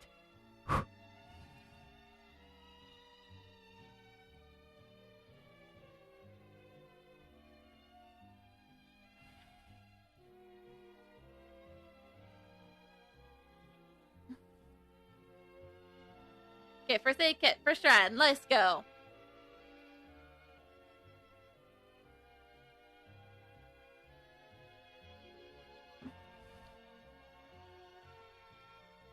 Natavia, I knew you'd be fine. A hero like you would never die in a place like that. What happened to you? Where have you been? We're deeply worried about you. Were you ambushed? You tell him how Aisley bravely saved you with the smoke bomb, as well as the information you gathered about the totem and the central power system. Great Mother Markle! I never thought there would be survivors in the turbine settlement, he said before falling into deep sleep. I'd like to act right now, but the place is heavily guarded. I'm afraid it won't be an easy job. You explained that taking him head-on is not necessary. The demon totem is actually the source of the gnome's strength. Destroying the totem would be a simple strategy compared to going toe-to-toe with the gnome's legends. You could bring the totem down and send the signal for the assault. Perfect, that's the plan. We'll be poised to strike. Once you send the signal, we'll attack immediately.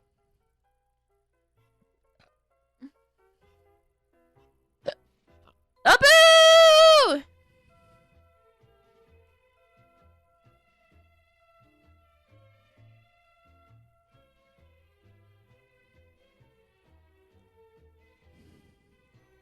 Abu, I'm helping you now. He takes the first aid kit and scrambles to wrap Abu's wounds. After a short while, bleeding finally comes to stop. You should be fine now. He breathes a sigh of relief. Ouch! It seems that Abu is trying to tell you something, but he still can't make a sound. Abu, just relax. It's okay now. There's something you must know. The totem. I think I locked it in its location. I only need to check one more time. According to the visual data sent by the drone patrol, the southeast edge of the settlement is heavily guarded. I tried to send the drones to a closer position, but the Catgrit sorceress and Ogre's guards are there. Really won't let it to fly in, let alone a drone patrol. If we want to investigate the area, someone must distract the guards there. Well, you're the only one who can do that. Web store on the site. We also have an eBay store. Search Seaberg Music Library, Inc.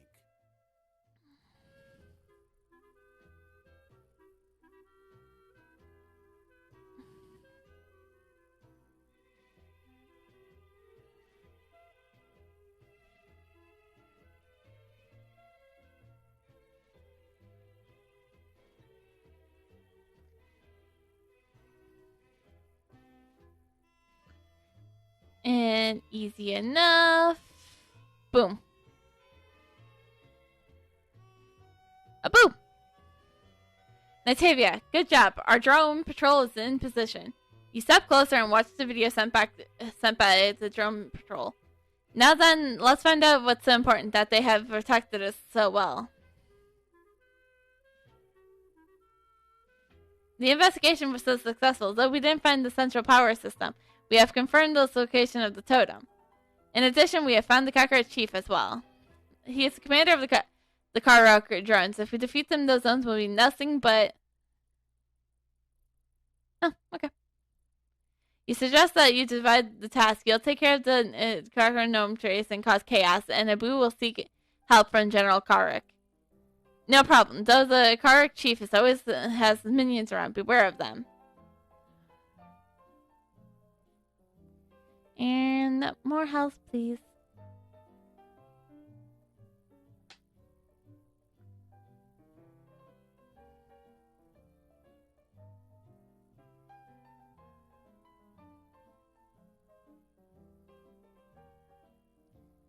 Hi! Cha! Hi-ya! Ha!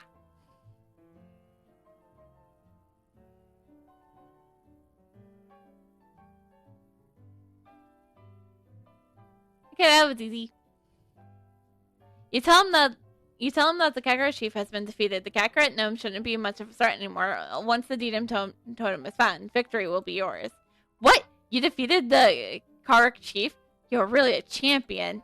You ask him if any more survivors were found, and tell him about Abu and Nancy. You mean the two dwarfs who sent the signal? We launched the attack as soon as we saw the signal. Now they're receiving treatment. One of them is badly wounded, but we have taken care of the wound and he'll be fine. No need to worry. Yay! Abu will live!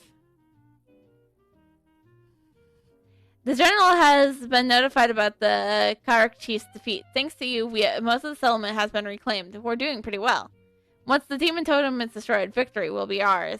You nodded and agree, adding that you can go destroy the totem.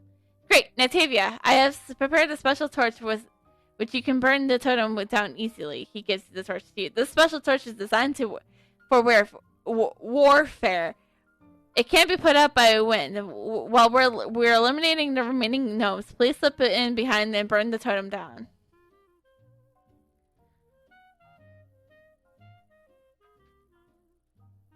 Burning it. Easy.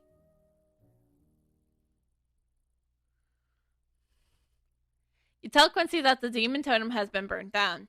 Good timing. Those gnomes were about to make their last stand, but they'll never stand a chance. As soon as the totem fell, all the gnomes lost their fighting spirit and surrendered immediately. Let's sort the situation out. The turbine settlement has been reclaimed, and the demon totem has been destroyed. The two dwarf survivors have been taken into the infernity and are now safe. The only issue left is the central power system. You nod and agree. A short but familiar figure that runs to you quickly. Bad news! You ask Abu what happened. I thought the central power system was simply hidden somewhere, but I searched everywhere, every nook and cranny of this place and couldn't find a thing. The central power system is to extract the energy of the earth. Can be extracted the energy if misused. Why? Of the earth's misuse. If it could extract every life from this land, the environment would be ruined. My guess is that the Karak chief escaped with it. Natavia, please bring it back before the worst becomes worse. You say that you'll take care of it.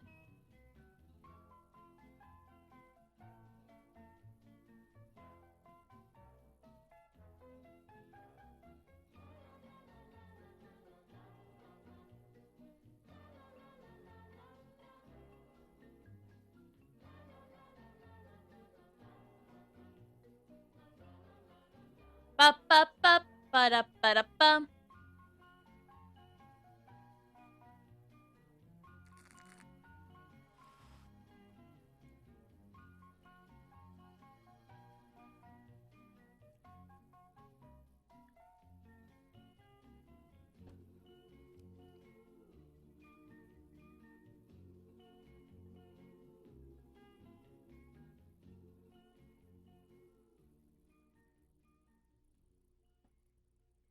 Has Abu told you? The central power system, You tell Ace that you already know. I never expected the Kakarot chief to run off with it. I thought I killed him. After Abu told me the central power system was gone, I came here to set up a sort of detector. He's holding a small device that's already giving a steady beeps. This power detector can sense energy and released by the central power system. I think it will within the water lead wetlands, otherwise this baby couldn't detect it. Though there are many water seeds chinchillas around, I think they could affect the signal of the power detectors. Could you please drive them away? It will help us locate the central power system faster. You nod and prepare to leave. One more thing. He hands you a metal clip. While you're off scarring off those water lane chinchillas, could you please collect some chinchilla hair? I could use it to distinguish them from the gnomes. It'll help a lot.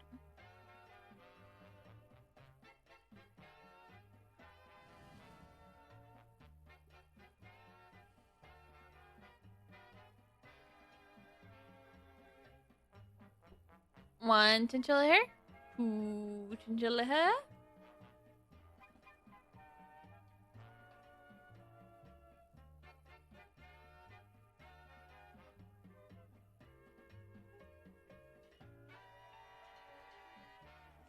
Okay, 1 more chinchilla hair.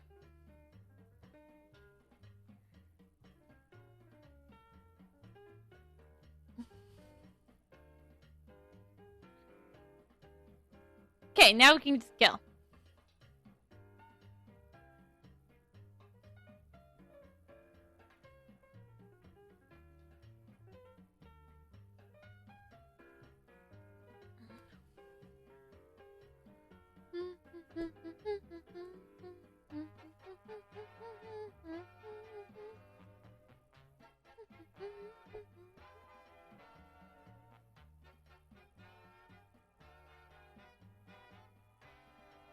Okay, guys. I've been drinking a lot of water this stream, and you should too, because water hydration is very important. But it also means that I gotta go to the bathroom again. Sorry about that.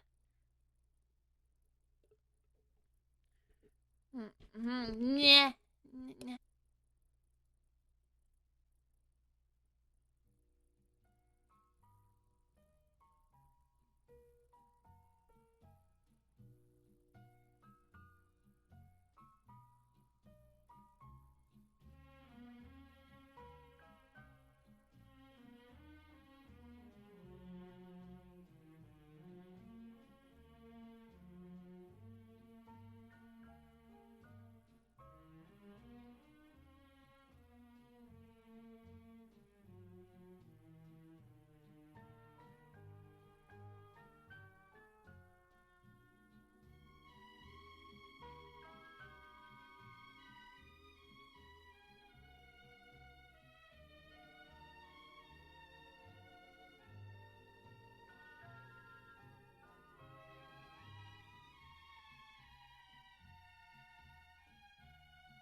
Ba-da! Let me have a look. Perfect. This is the chinchilla hair I need. He takes the hair from your hands and puts it into the analyzer. It will take time. I can only adjust the power detector when it's done. Until then, there's nothing we can do but wait. The analyzer is stuck. It doesn't seem to be working. Let me see. He pulls away the shell from the device carefully. Roar! The huge black shadow bounced towards him. You make your whole body into a weapon and shield, and AC with your human flesh. One giant otter will attack you. Okay. Hi-ya! Yeah!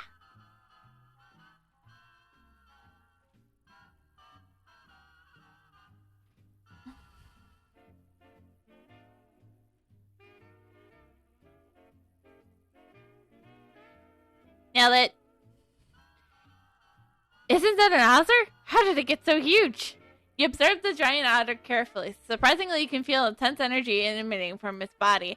You tell AC about it. But why? The totem has been destroyed.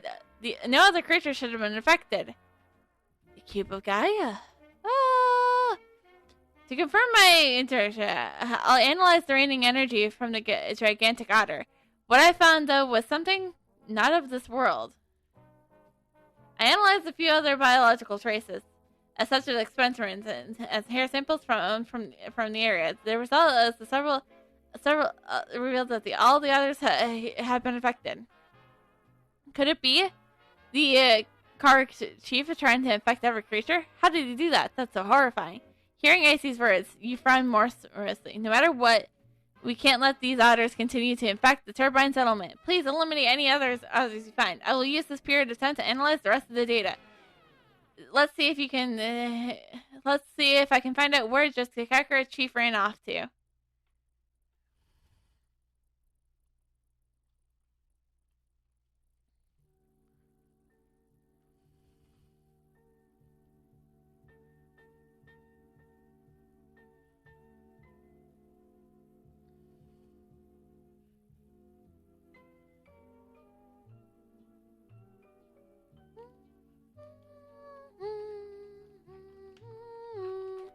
Do do do do do do do do do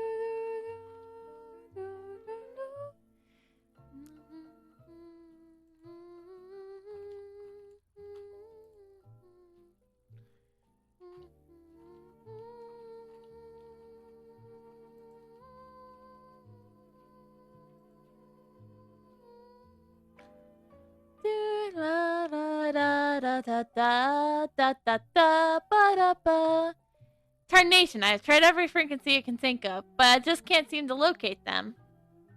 You tell AC that you have eliminated the infectious otters. Atavia, that was quick. I'm having some technical problems here, so I still can't seem to locate the Kark chief. Listen to me. The power detector sensed the abundant earth energy, covering an entirety of the wetlands. When I modified the frequency of the device to focus on a particular area, the device simply won't tell me the strength. Simply won't let me strength the deduction area. That's why I'm having trouble. But now that I'm sure that he has one of these two spots. Which one though? I'm not sure. He has 2 point. He points to two locations on the map, one south and one to the east.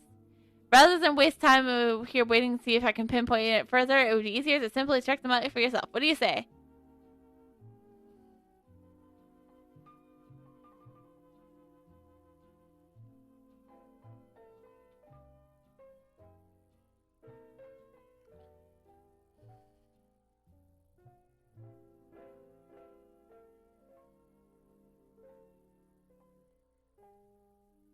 This is a lot of parts.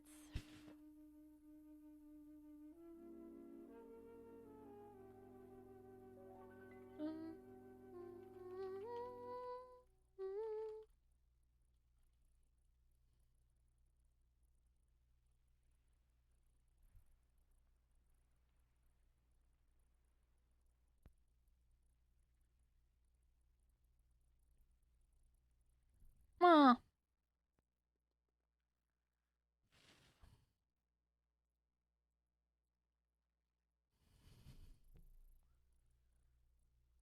Bop. Okay, that wasn't exactly what I was going for, but okay, I guess we got one of the two locations done.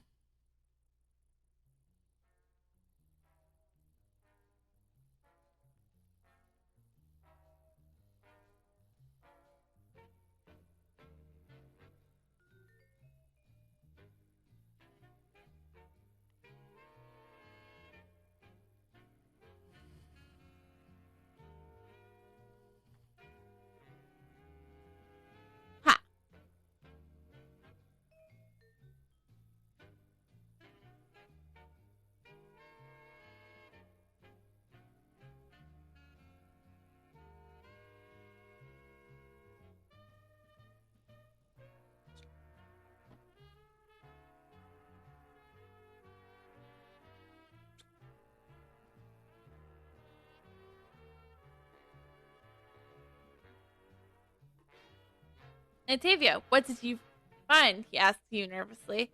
You tell him about the central power wreckage and the dimensional orcs that you've never seen before. Dimensional orcs? What are they doing in this world?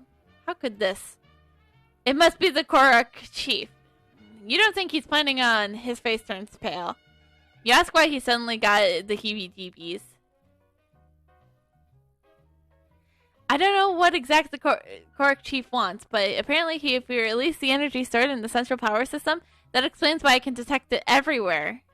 The tremendous energy is twisting the stability of the physical space, which is generating a dimensional fissure. Those dimensional orcs you saw, they must have been via this fissure. They're releasing all of that magic energy as well. No doubt other animals will start getting infected just like that. Just like the otters. We must slay them all before they spread further out.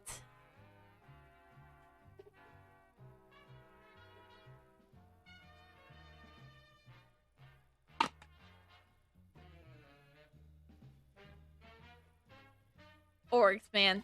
Orcs.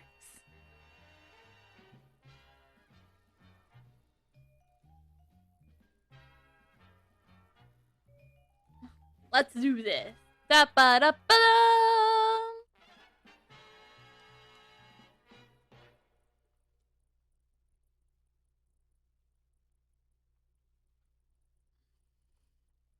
Ba ba ba ba da da da ba da ba da ba da da da da da da da ta ta ta.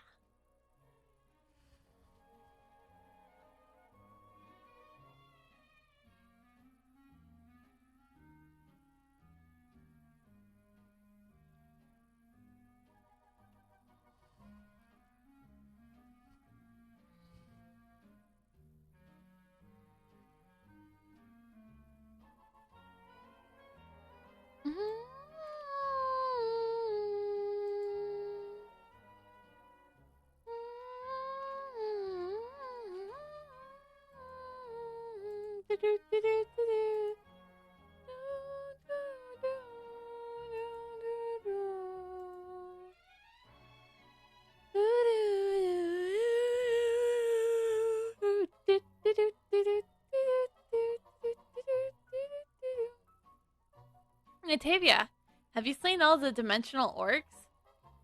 You give an affirmative answer and tell him that you've already found the dead body of the Korok chief. He must have been at the center of the twisting energy when he opened the fissure.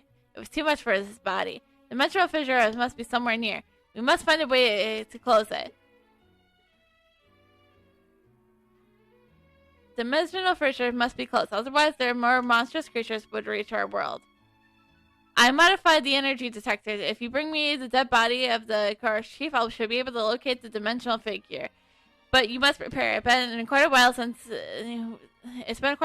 opening the fissure, and more powerful and dangerous creatures could appear at any time. Never fear. No matter what kind of monsters appear, my master will be able to take care of them.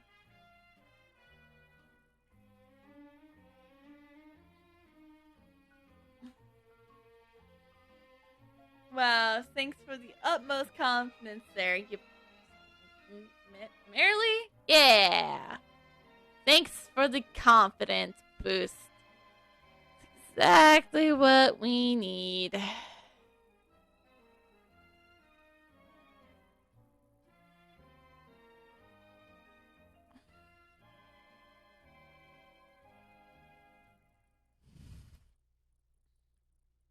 Let's do this.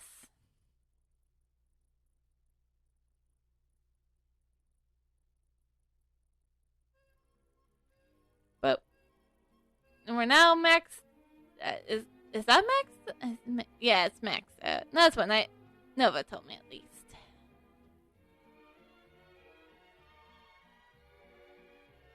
Hurry up yourself. I've been here for a bit.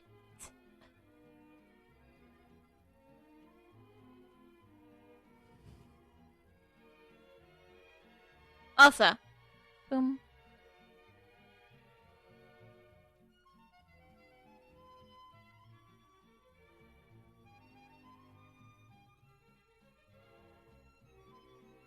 Hold on 1 second, thing.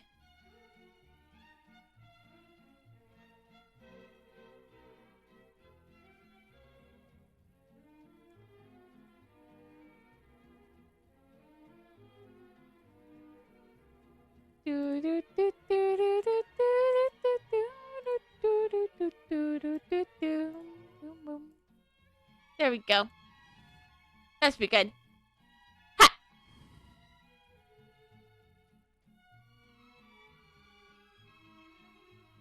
Hey!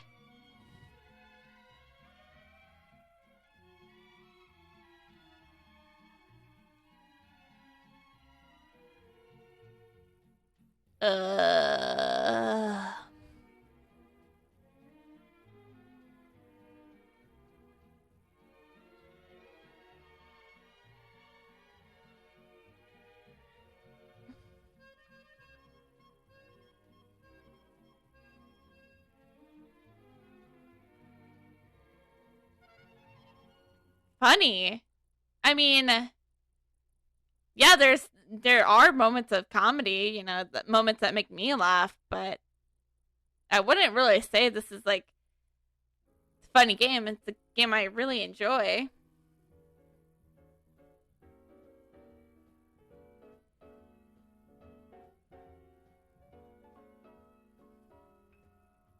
Like, in all seriousness, I'm talking as like somebody, as if I'm like somebody who's first playing this game, because that's just kind of this character I'm doing as this bit. Because in reality, I normally stream with a webcam, but I wasn't really camera ready for tonight, and I totally forgot that I should do something like that. So I just was like, you know what, I have my PNG tuber, so let's go with that. So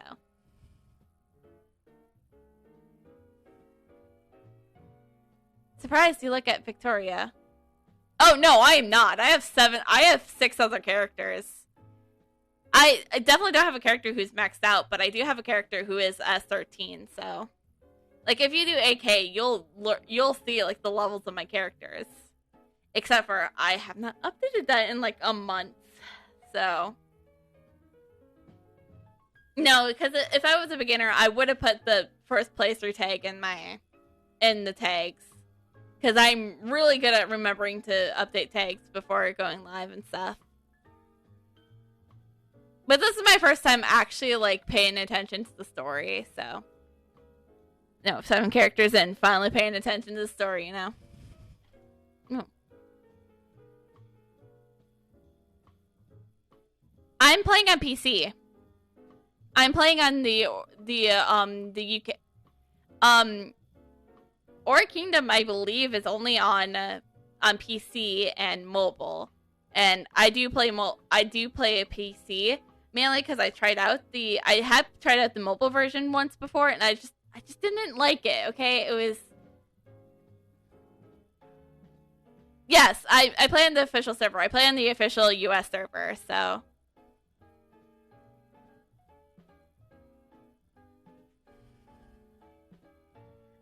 I don't like kind of like the private server stuff. Like I tried it once before, and it's just like it felt like, for me, it just felt like it was cool and all to play it for a bit, but then I was just like Also, it was a pain in the butt to download, so never doing that again.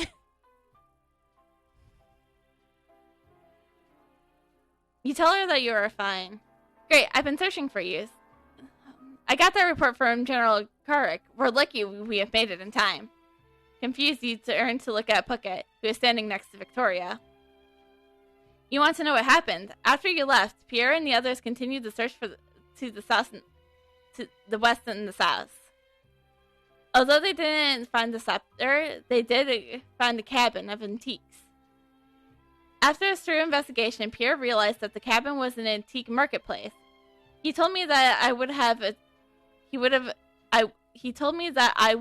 acted immediately. When I led my men there, I was surprised to see the owner of the shop was actually an Albion. Are you surprised? I was surrounded by church troops. That was scary. After a short talk, I discovered that she was looking for the scepter. Puckett points to Victoria. The scepter was brought to me by a human lad in the beginning, though I thought he was a client. But then I noticed he was badly wounded. He could barely even walk. After I patched him up, the lad insisted that I had something important to do. I asked him to stay, but he did not listen. Soon after the lad departed, I noticed that he left the scepter behind. I did think about having it sold. I never did end up selling it, though. Thank God. The scepter emanates an air of mystery. Sometimes I wanted to throw it away. Thank God you guys appeared when you did. I discovered that Puckett was familiar with the ruins and even the demons in the Caldelia Fedwood. Speaking words is just top notch for me. Can't do. Great. It was at that moment I received a report that the Kark chief has activated a dimensional fissure. I figured you'd need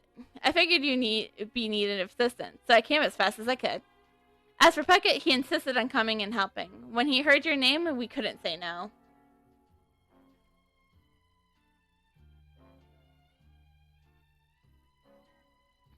Natavia, it's been a long time. Since Trado Highlands? You greet Puckett and ask about his situation.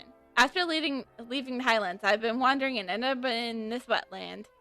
I have come to know a few friends here. They know a thing or two about the cultural relics, so I have no special abilities. So I decided to join them in trading cultural relics.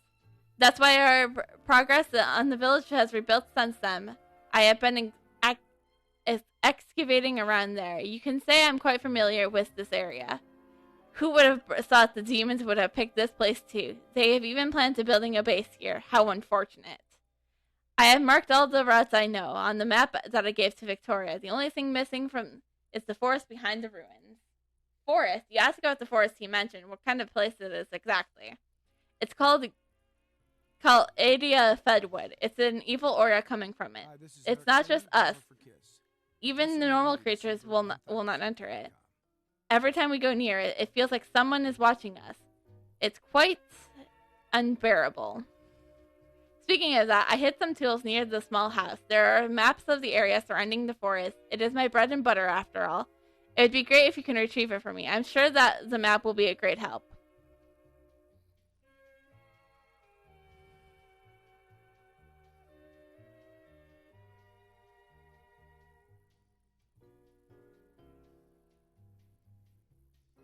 See, and that's kind of the thing is, I don't like pay to win.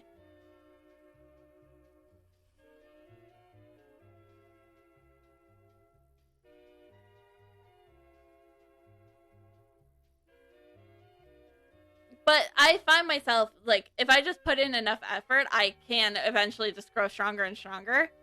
So the thing is, I like the hard work of, like, getting things, but if I ever have to pay to get further, that's when I'm done. That's kind of why I stopped playing Wizard 101, because there's just a point where you cannot go forward unless you pay for it.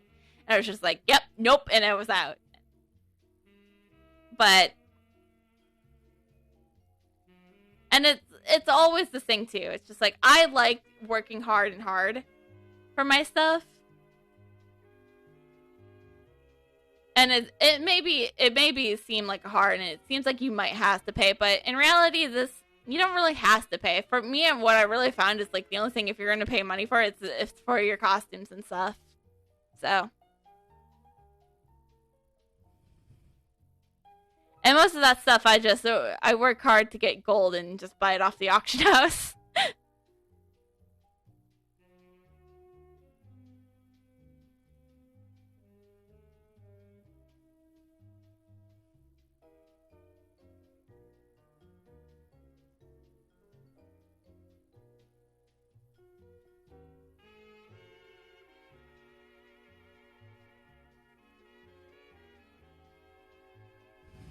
You give the digging toolkit to Puckett. Ah, that's it. He checks the toolkit carefully. Everything's here, including the map. I'll give it to Victoria immediately. She seems busy preparing the attack plan. This map might be greatly helpful. According to our messenger, our troop has almost reached the dimensional fissure. They must have been attacked by the dark lumbering vanguards on both sides. My plan was to use the smuggler's cabin as our second base.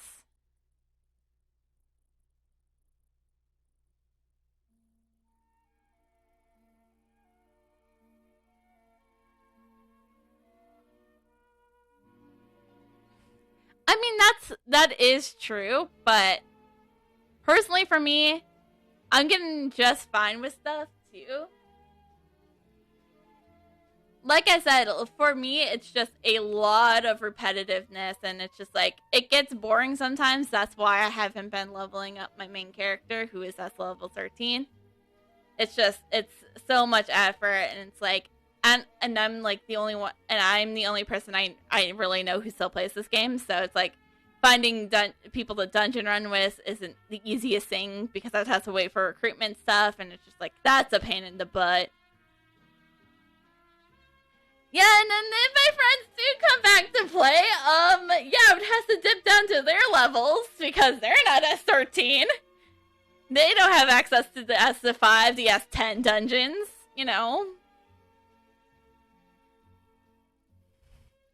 It'll take some time before our reinforcements reach them. I hope that they can hold on for that long. Though I prefer to lead the attack from the front lines, my hands are full with the logistical matters. I can't simply leave. Natavia, I would like you to make the frontline. I would like to make you the frontline commander. You're only one skilled enough to lead them in battle. All right.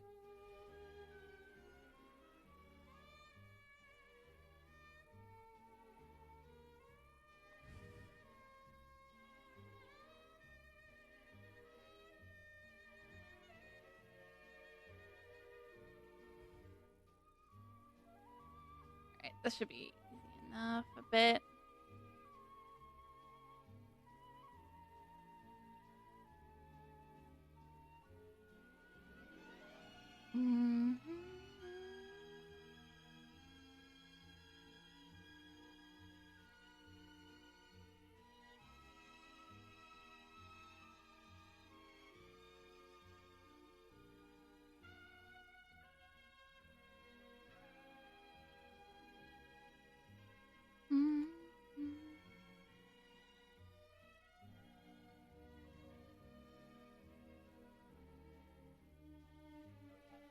Well, that was just a...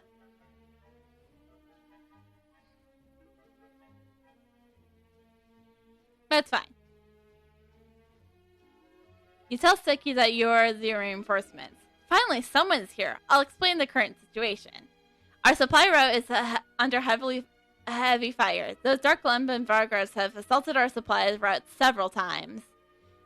And those of us on the front lines can barely carry any supplies, so that we can carry more weapons. So that we can carry more weapons and equipment. One of our supplies is cut off. Once our supplies are cut off, we'll be in direct threat of starvation and in no condition to fight. We must stop them. Natavia, I got bad news. Augustus' teleporter has been damaged by those infernal gremlins. You asked Silky for the details. We wanted to be able to move our troops quickly, so we asked Augustus to make us large-scale teleporters. Then, however, some infernal gremlin spotted it.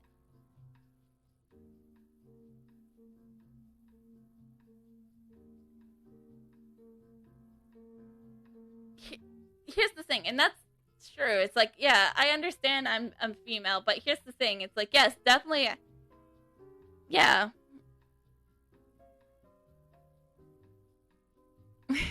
Yeah, I find that too, but it's just like, I would rather just make efforts on my own. Like, I don't want to like have like anybody do things for me. Like, of course I had friends help me out, but that was just because they wanted to, and not because we're good friends, and they know that I would do the same if they were in my situation. But we're good friends, so it's like, yeah. And it's like, and plus that was like a few years ago, back when I was actually like level 90 and stuff. But, and like I said, we're good friends, but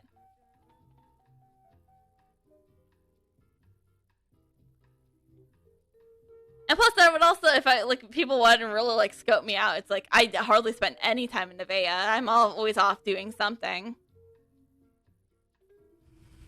Even worse, they sell our backup mechanical parts. To repair the teleporter, we must retrieve those mechanical parts. Alright, cool.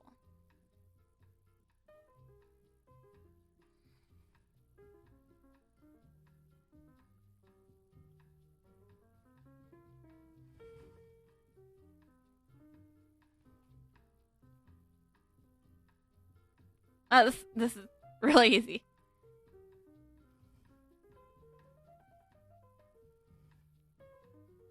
And plus, I have also noticed that, like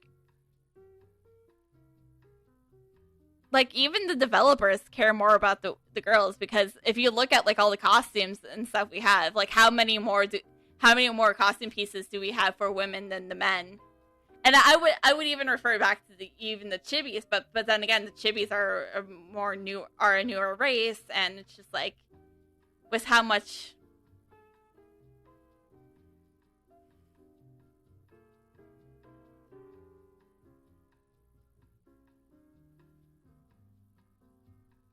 Yeah, that's it is true. But I like having to grind sometimes. But like I said, I do get bored sometimes, so I do step away and play another game or something. My baby, she was so damaged. I hope the new parts will be delivered soon. He carefully checks the machine beside him. You give the power source and mechanical parts to Randy. Oh, let me check those out. They should work after being fixed. By the way, who are you? I've never seen you around before. You introduced yourself and explained that you're here to help. We'll do our best. I checked the condition of the teleporter earlier today. It's badly damaged. But I believe it's still repairable. As long as we have these parts, we'll get up to you. We'll get it up running soon. Now that we have all the material.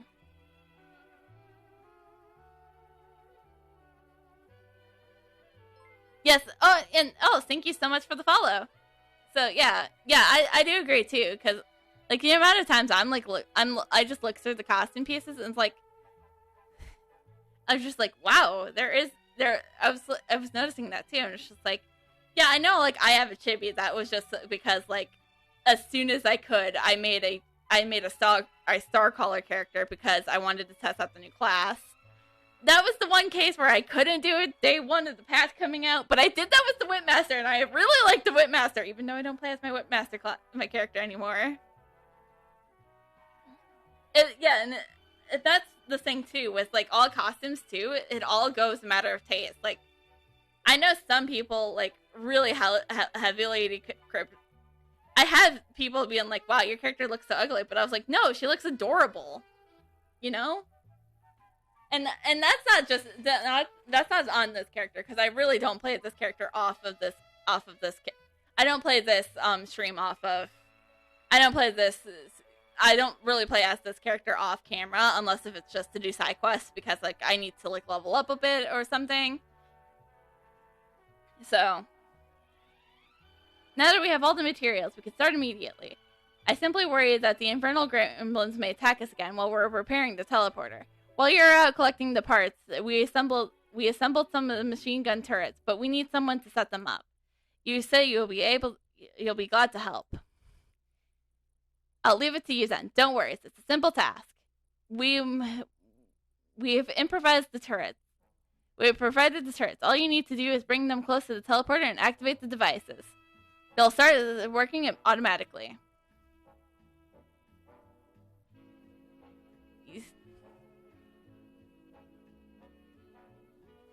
I did too. I really do. Like I said, I really liked it too. And like, honestly, it was one of my favorite things. I think it's the one and only time I have actually done a patch stream. Because I've been streaming Aura Kingdom for well over at least once a week for like a year now. It used to be on Wednesdays, because for me that actually worked perfect, because patches usually come out on Wednesdays, but I had, because of everything going on for me on Wednesdays, I had to move these streams to Tuesday nights, because that's the only other time that really worked for me, because I like to keep Fridays open in case if I want to do a bonus stream with my friends. I got the weekend.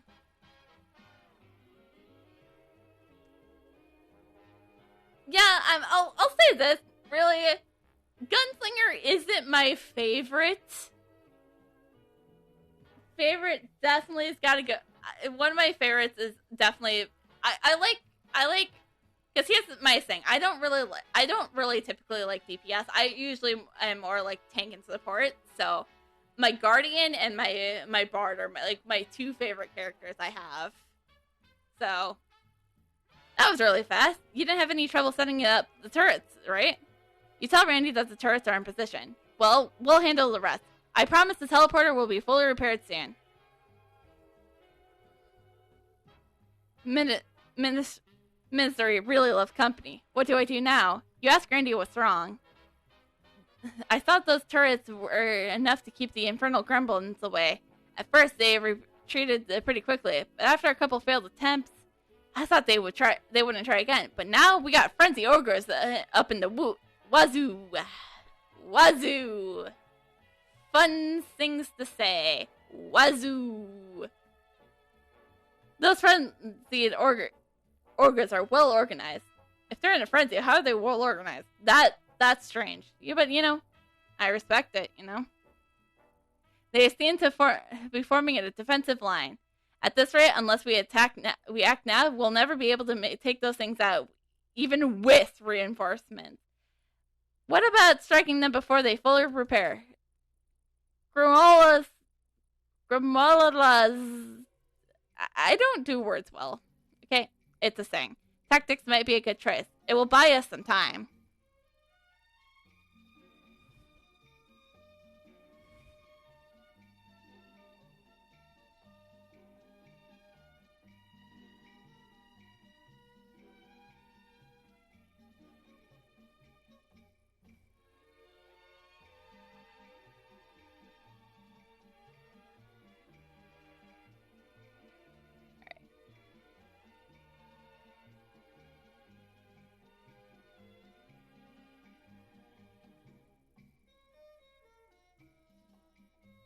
There we go.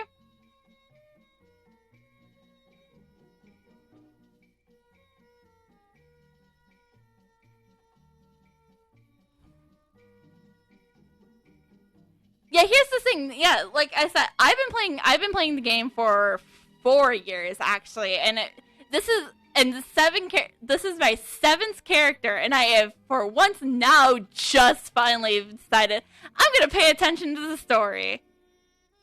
This is what happens when I see a character and I'm just like, I like you. How did you become part of the story?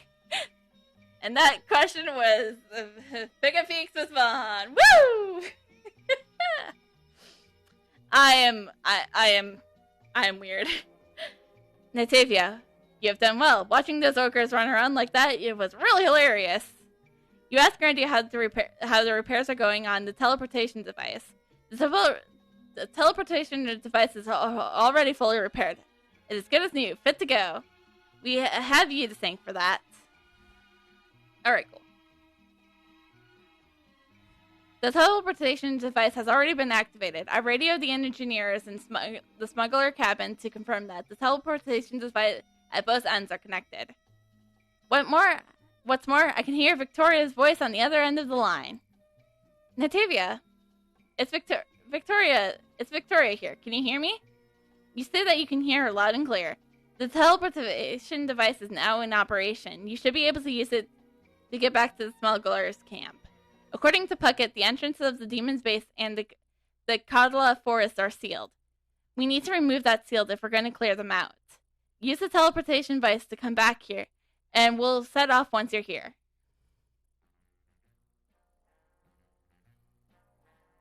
Nice. Nailed it. And do I understand the story even though I'm paying attention to it? Nope.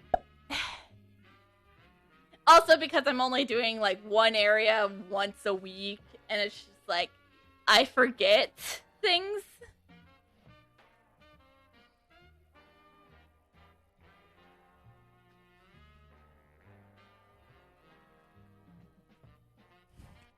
It's not like when I'm playing like the games when we play story games on Thursday. We always go for oh wait, we have to examine them first. I always forget which one it is. So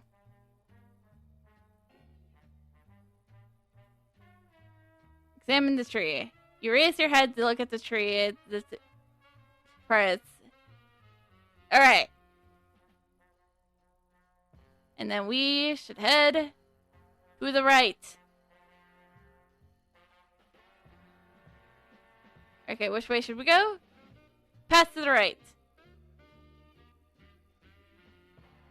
I hope that's the right. Yes, good.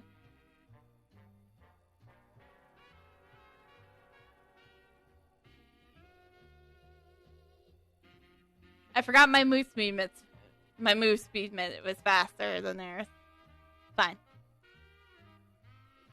I need to really work on move speed, but you know, as someone who's just more focused on quests right now, I don't really find it too important right now. It just makes streams go faster, but you know, I like talking with people on you guys, you know.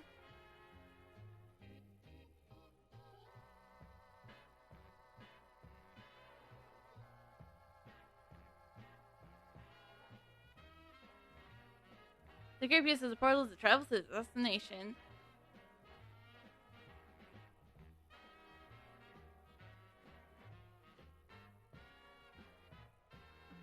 A blacksmith and the barrier of strange crystals before you, blocking the way. As far as I can make it out, the blacksmith is controlled by crystals we can't afford. So our way through. Of course, the crystals are controlled by a mechanism. I managed to sneak a peek just now. I couldn't make it out too clearly, but I think the mechanism is a tablet. If the mechanism we need to open it, take a look.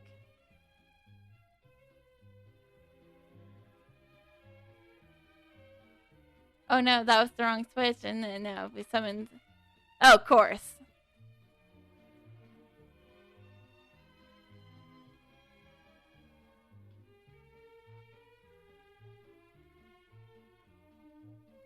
I didn't need to do that.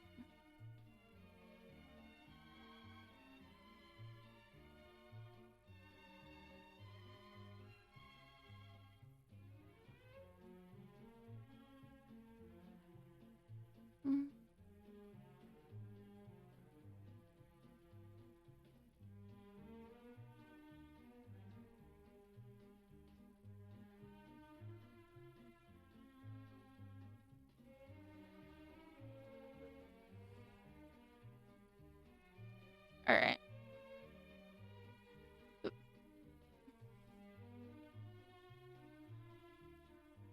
The sealed area is up ahead. Looks like there's no monster in time. How are we gonna remove the seal? I'm ready. Let me do it.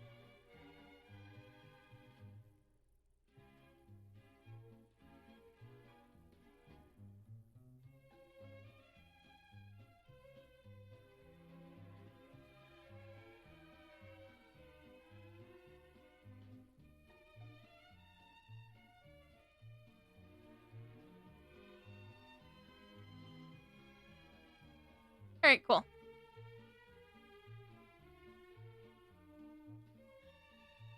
After the entrance was unsealed, the group entered the Caradia Fellwood.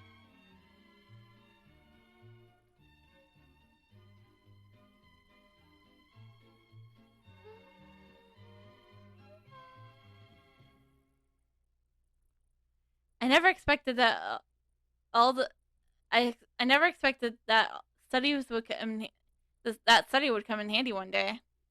You curiously ask what she means. Did you know that Kark once fought by my father's side? My father also used to be a general. He was a devoted soldier. As a result, he spent most of his time with his men. When I was young, he was almost a stranger to me, so we were never very close. To rebel? No, I should say to prove. I say to prove. No, I should say prove. To prove that the path I was chosen was the right one, I entered the Ministry of Magic. When he died, I understand for the first time that he actually meant well. That was when I decided to become a Templar. Whether or not we are able to reclaim the Emerald Marsh depends entirely on this battle. We cannot lose. Ever since the seal of Cadeta Fellwells was removed, we've been receiving intimate reports of the Hellbreakers and Hellbringers from the Cadelia Fellwood.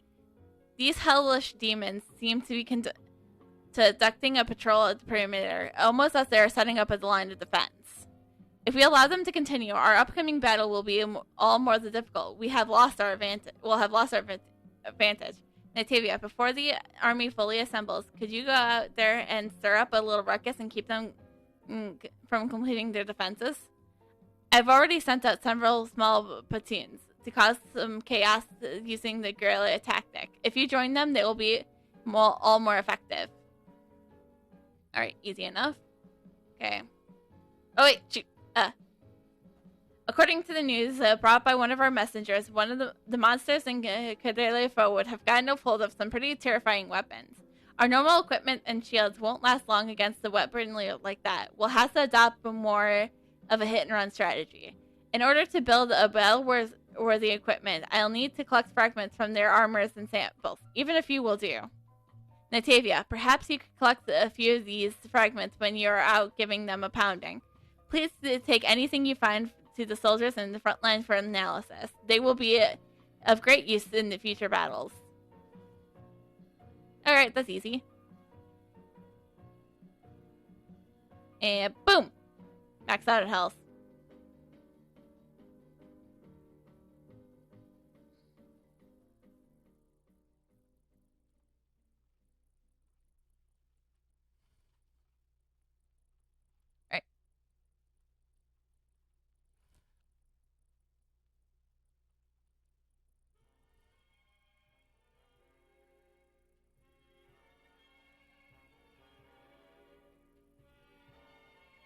Okay, one weapon fragment. Alright. Boom. Oh. And boom.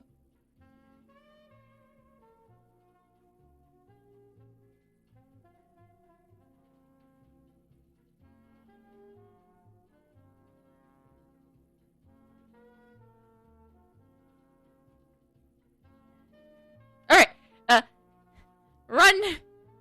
Oh, okay. Would have been faster to run, but you know, what else?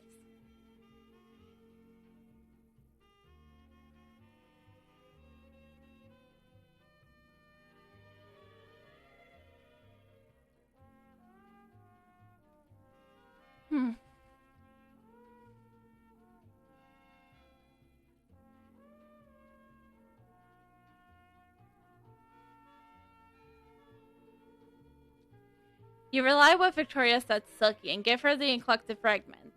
Perfect, this is just what I need. I'll give these fragments to the engineers for analysis. Maybe they'll come up with something we can use. If only there's further developments. I'll inform both you and Victoria. You tell Silky about unlocking the Cadel Fellwell seal and the appearance of the demon army. I also received orders from Victoria. There are still some platoons out from barbarian them. I'll need to go out there and show them what we've got. The Hell Seekers and Hellbringers are in state of chaos. Now's the moment. We must storm the Cadelia Fedwood.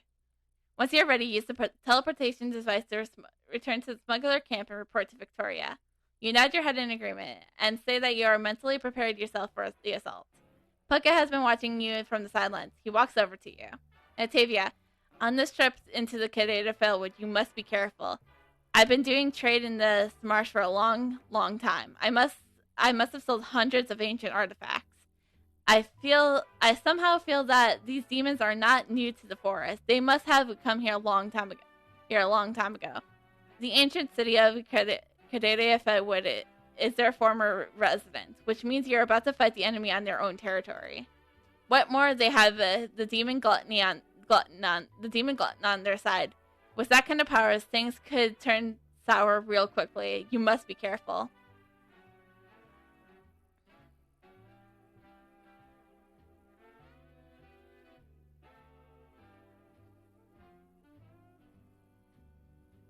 You report the fact that you're ready to Victoria. My troops have been assembled. They can leave at any time, but I have something for you to do first. I had the gnome scepter of resurrection. No doubt the demon army will try to retrieve it, using some sort of surprise attack. We're going to need to keep it safe so we can focus on the battle. I'd like you to take the scepter of resurrection to Nevaeh and give it to the Grand Bishop.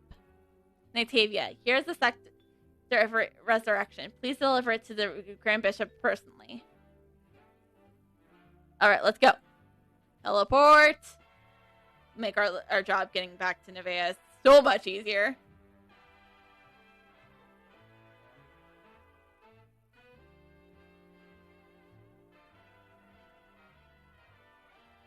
Now getting back, that's going to be not as hard, to be fair.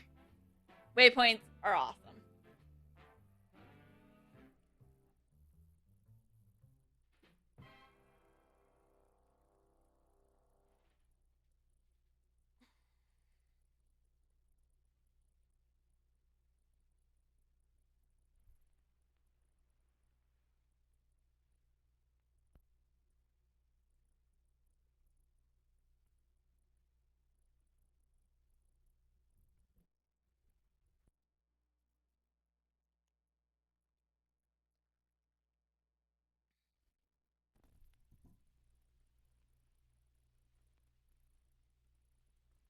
Alright, let's go.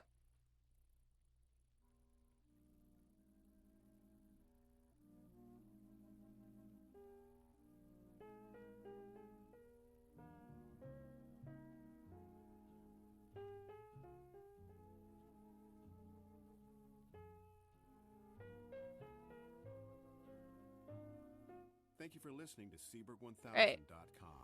To support our station, check out our web store on the site. We also have an eBay store. Search Seaberg Music Library, Inc.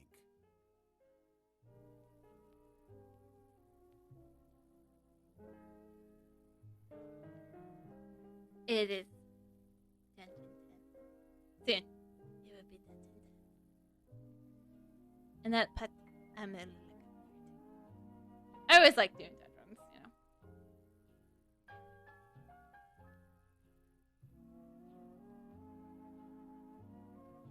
You give the Scepter of Resurrection to the Grand Bishop and tell him about the current situation in the Cadelia Fedwood.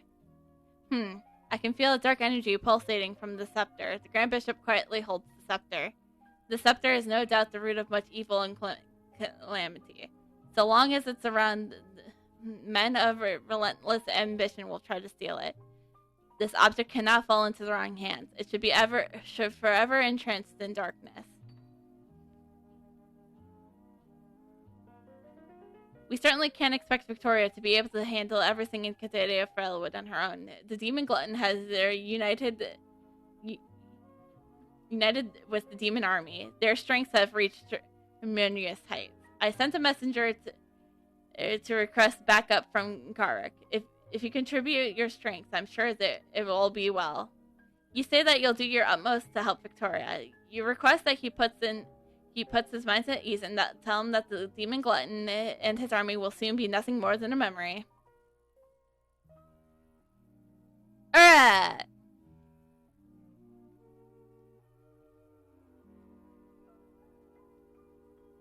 So I think it'll be just easier to go into one of these portals and just grab their waypoints from there. I don't know why I tried this Candio Marsh. It's the way I went. Because now we can turn around, grab the waypoint, instant map, scroll down, Cadelia Fellwood. I like this. I like these with the teleportation gates. I like how they have the instant map so you can just teleport straight to the right near the dungeon. It's fantastic, really. Okay. Solo mode.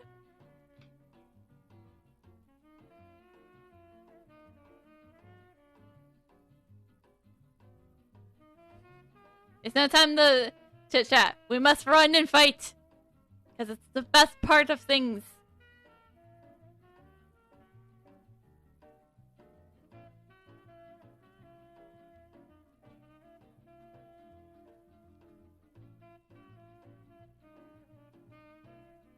Oh, hold on.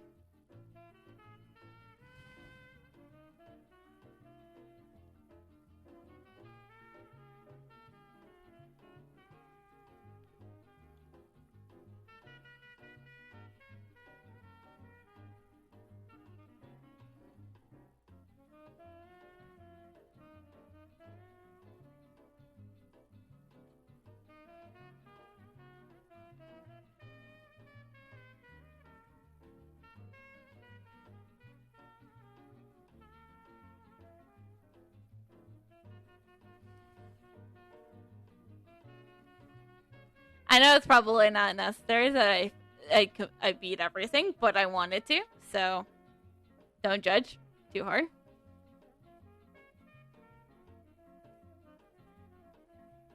It's fun to defeat everything.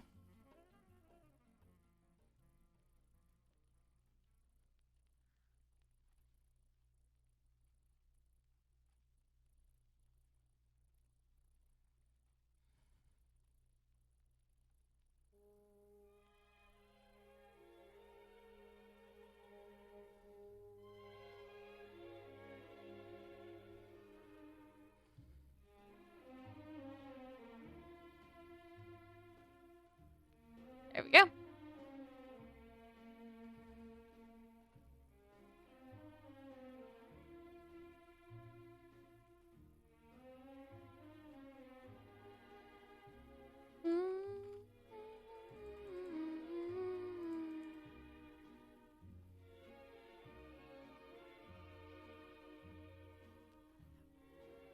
Okay, good.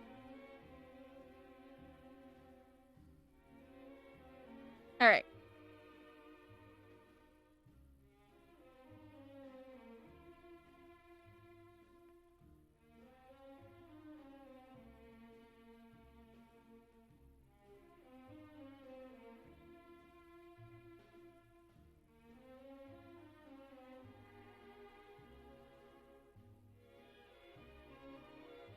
There we go.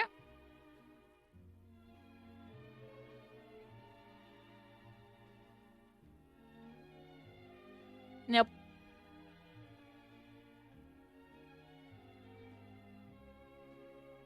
All right.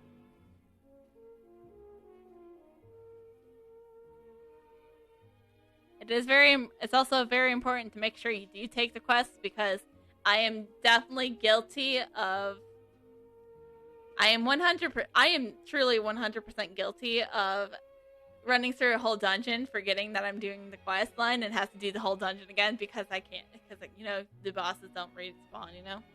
You tell Kakarot that you've already defeated Nenaman and ask where Victoria went. Did you see what just happened now? A horrendous demon suddenly appeared and attacked and launched a massive attack. When I thought that we were thoroughly done, Victoria appeared and cast a screen of magic, defending us against the attack. She wants us to seize the gap between its attacks and launch an assault. As for herself, continue pursuing the demon glutton to further into the fray.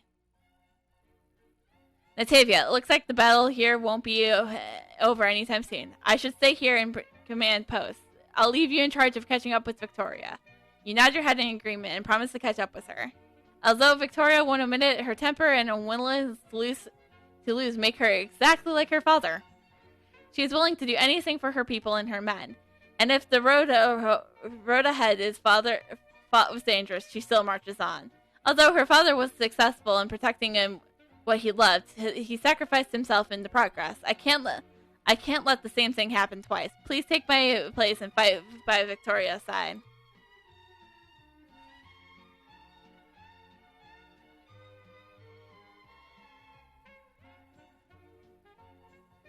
Wow.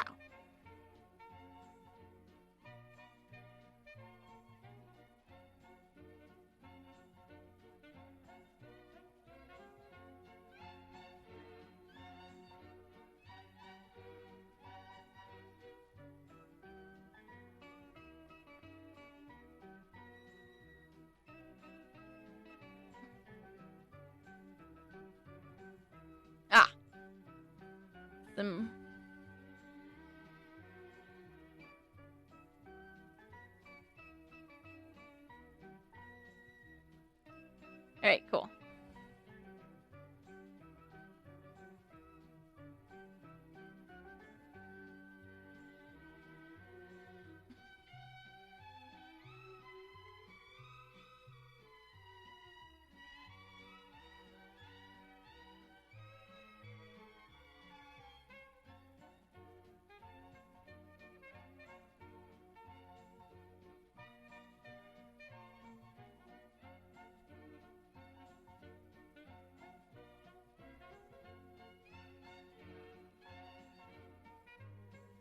Did you did the Grand Bishop send you here to have me help me? Hold on, there's something moving up ahead.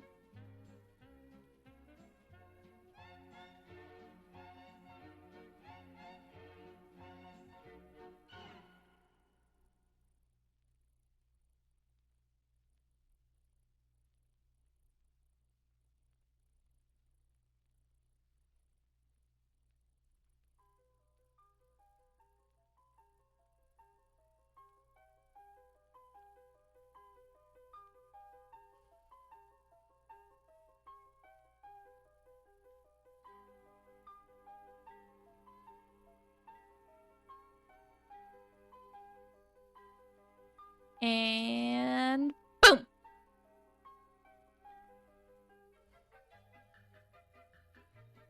Oh! Yeah, they're better.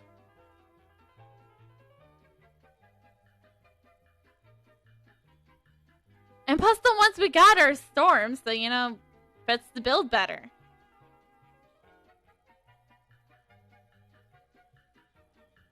You confirmed that the mutated Spider King is dead and report to Victoria. That was pretty dangerous just now. Kinda thought we weren't gonna make it out alive. Where's Karuk? How come he's not with you? You explained that Karuk stayed behind to command the rest of the battle. He's smarter than I give him credit for. But we need to keep moving forward. The demon glutton must be ahead. If we defeat the demon glutton, his demon army will also take a heavy hit. Ha! Level 69.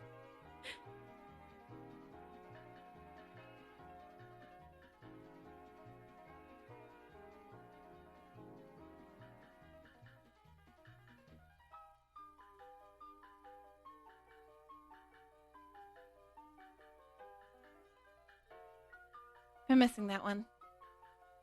Now that Nemonon and the mutated Spider King are gone, only the demon glutton Garanly is left. We should locate him we should be able to locate. He should be located further within. Gluttony is the Shadow Knight's most trusted and strongest ally. We can't let our guard down when fighting him. Once you are ready, we shall meet on the battlefield.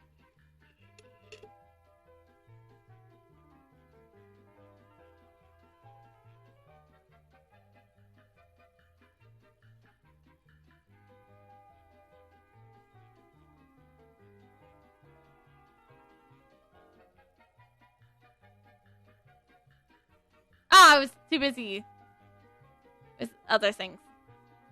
Okay.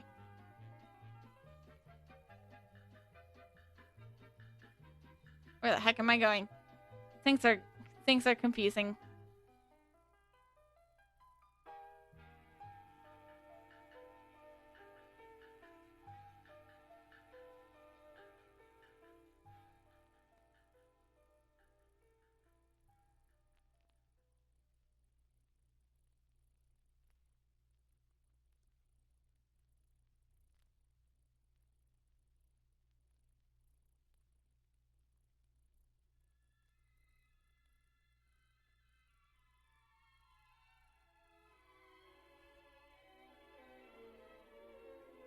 Oh gosh, I forgot that I didn't take care of most of the spiders. I'll just take care of that real quick.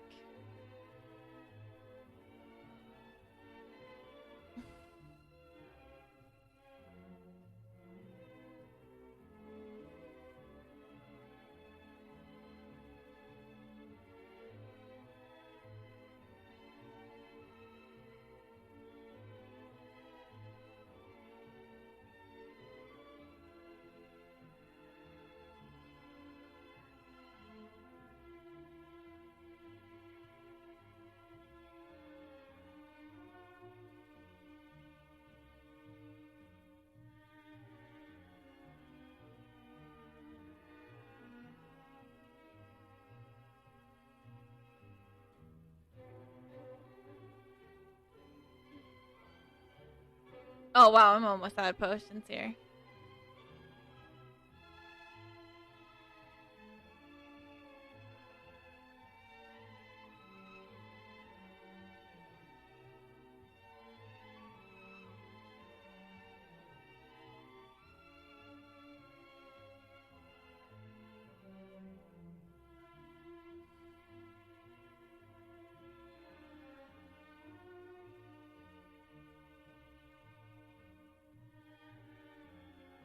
And also, more damage.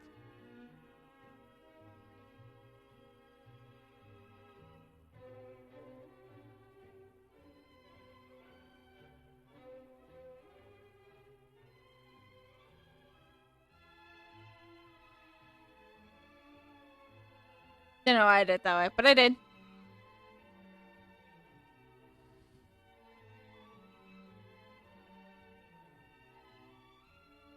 Hello, person!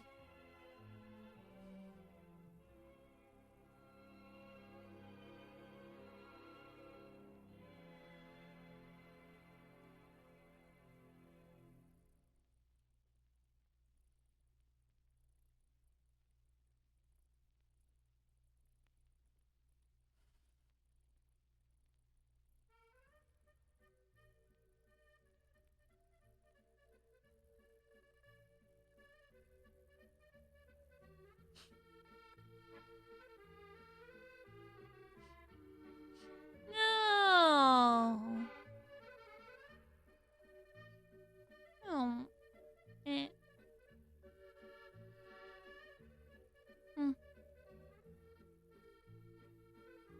I felt that was a good time. Okay, let's take care of the demon guards first. I know they can and will be a pain in my butt.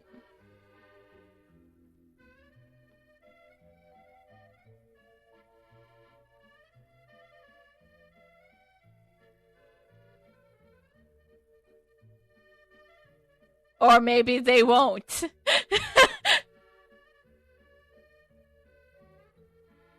Endurance helmet? Okay. Okay, we might have to keep those around. Ooh!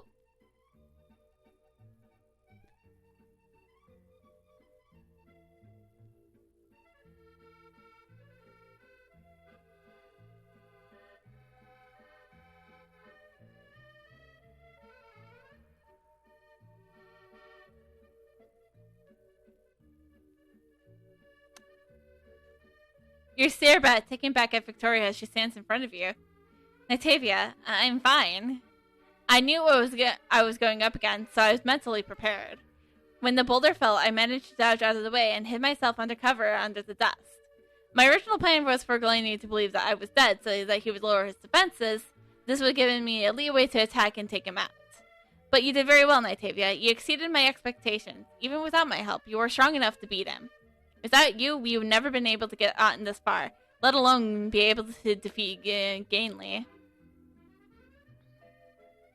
Although our quest in Cadia Fellwood is over, we need to hurry up to the next war zone.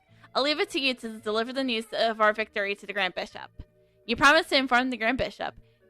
I'm going to be honest here. Working with you reminds me of my father. I feel connected to him somehow. Her expression portrays a mixed feeling of happiness and regret. I must prepare to deploy our troops to the Silent Ice Field. The battle there is not going so well. Perhaps we'll meet again. The entire mainland is in a state of war. No matter where you go, you'll have to watch your step. You tell her to take care of herself and bid her farewell. Alright, time to leave the dungeon so that we can teleport our way back to Nevaeh. Or closer to Nevaeh. So, just as things do. Because it's been more than 5 minutes since we were done the dungeon. That's just how things are. And I don't know how to speak well.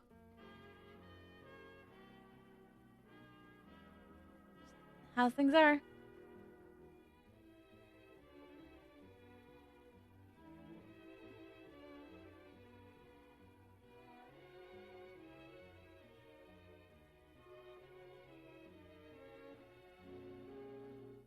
Okay. That was own thing.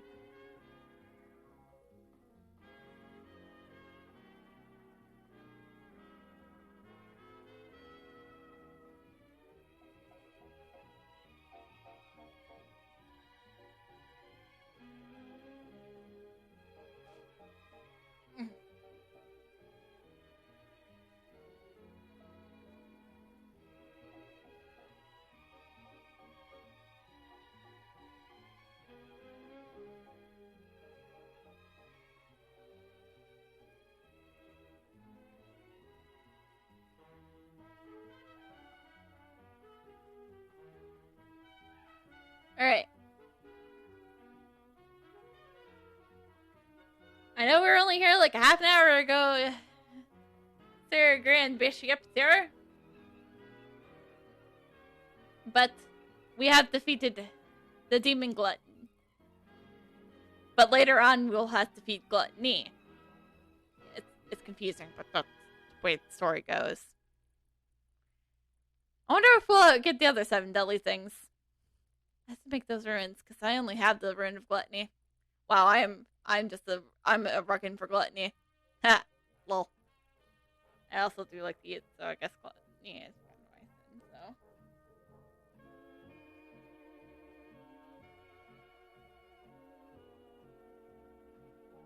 And if not, I hope I gave you some ideas.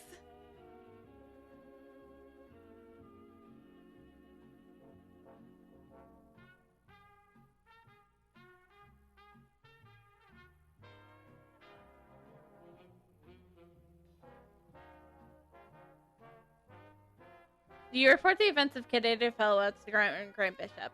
Thank you to each and every one of you. We have halted the enemy's advances for the time being. If their scheme has succeeded, countless more lives would have been lost. Not too long ago, I received military report from Starstruck Plateau and Silent Icefield. It has become clear to me that Reinhardt won't stop here. This is only a small part of his overall strategy. You have done well, but our next battle will be even harder. We must summon every last reserve of strength if we are to thwart his ambition. We are in dire need of your talents. I pray that you will continue to fight for our cause. You tell him that you are ready to do battle for the glory of the Grand Bishop and his people. And that's where we're wrapping it up for today. So, hi! I'm gonna close out of this Peter Bug because I don't need it anymore. Muting the Discord audio because then you don't have to hear this stuff. You don't have to hear that stuff twice. Nah, I'm done vibing, so. Yeah. Back to normal. Woo! Should've done that off stream, but whatever. But I thank you guys so much. I want to thank you guys all so much for watching tonight. And it's been really fun. And I am super pumped for future streams that I get to host. It was so much fun tonight. You don't even know. I never get let out of the cage. But yeah, it was really fun. So Nova should be back tomorrow. Well, not tomorrow, I mean Thursday. I really don't know the schedule well. And I helped her make it. But we should be back. She should be back Thursday for some Phoenix Wright Ace Attorney Trials and Tribulations. Pew, pew, pew. I heard it's gonna be some epic stuff because the game's getting like real crazy lately. So, anyways, and also she wants to let you guys know that this weekend's streams are really up in the air because Mackup's out of town and she doesn't know what she wants to do yet. It's gonna be depending on who else is around, probably. But yeah, there's lots of stuff. But if anything, we'll be back Thursday. She'll be back Thursday, and then one of us will be back on next Tuesday, and maybe the streams this weekend. Definitely no bonus stream, she said. But it is tradition since nobody did Redeemer, Nedroguma's Eater. I can't do that. So, Alexa, Volume 7. Alexa, tell us an interesting fact.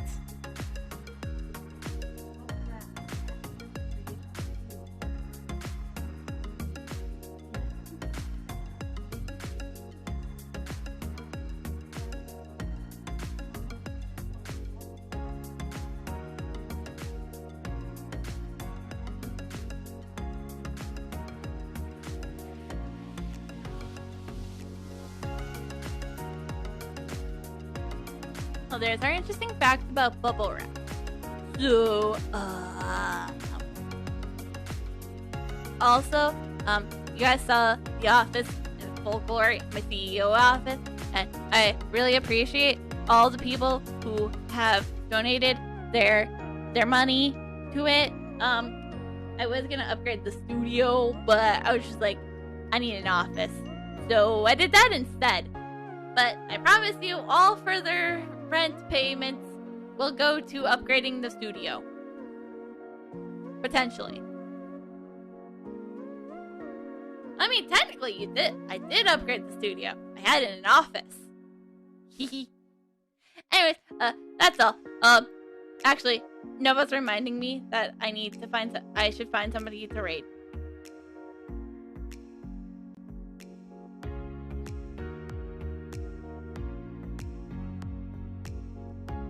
And if I can, just end stream.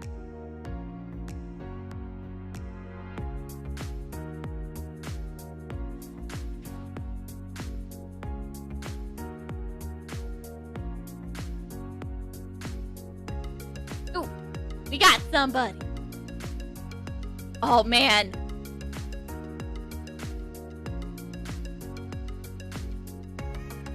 We're gonna raid her friend, the doggo pilot.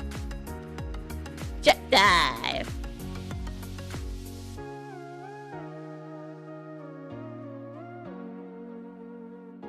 So, I hope you guys enjoy it, and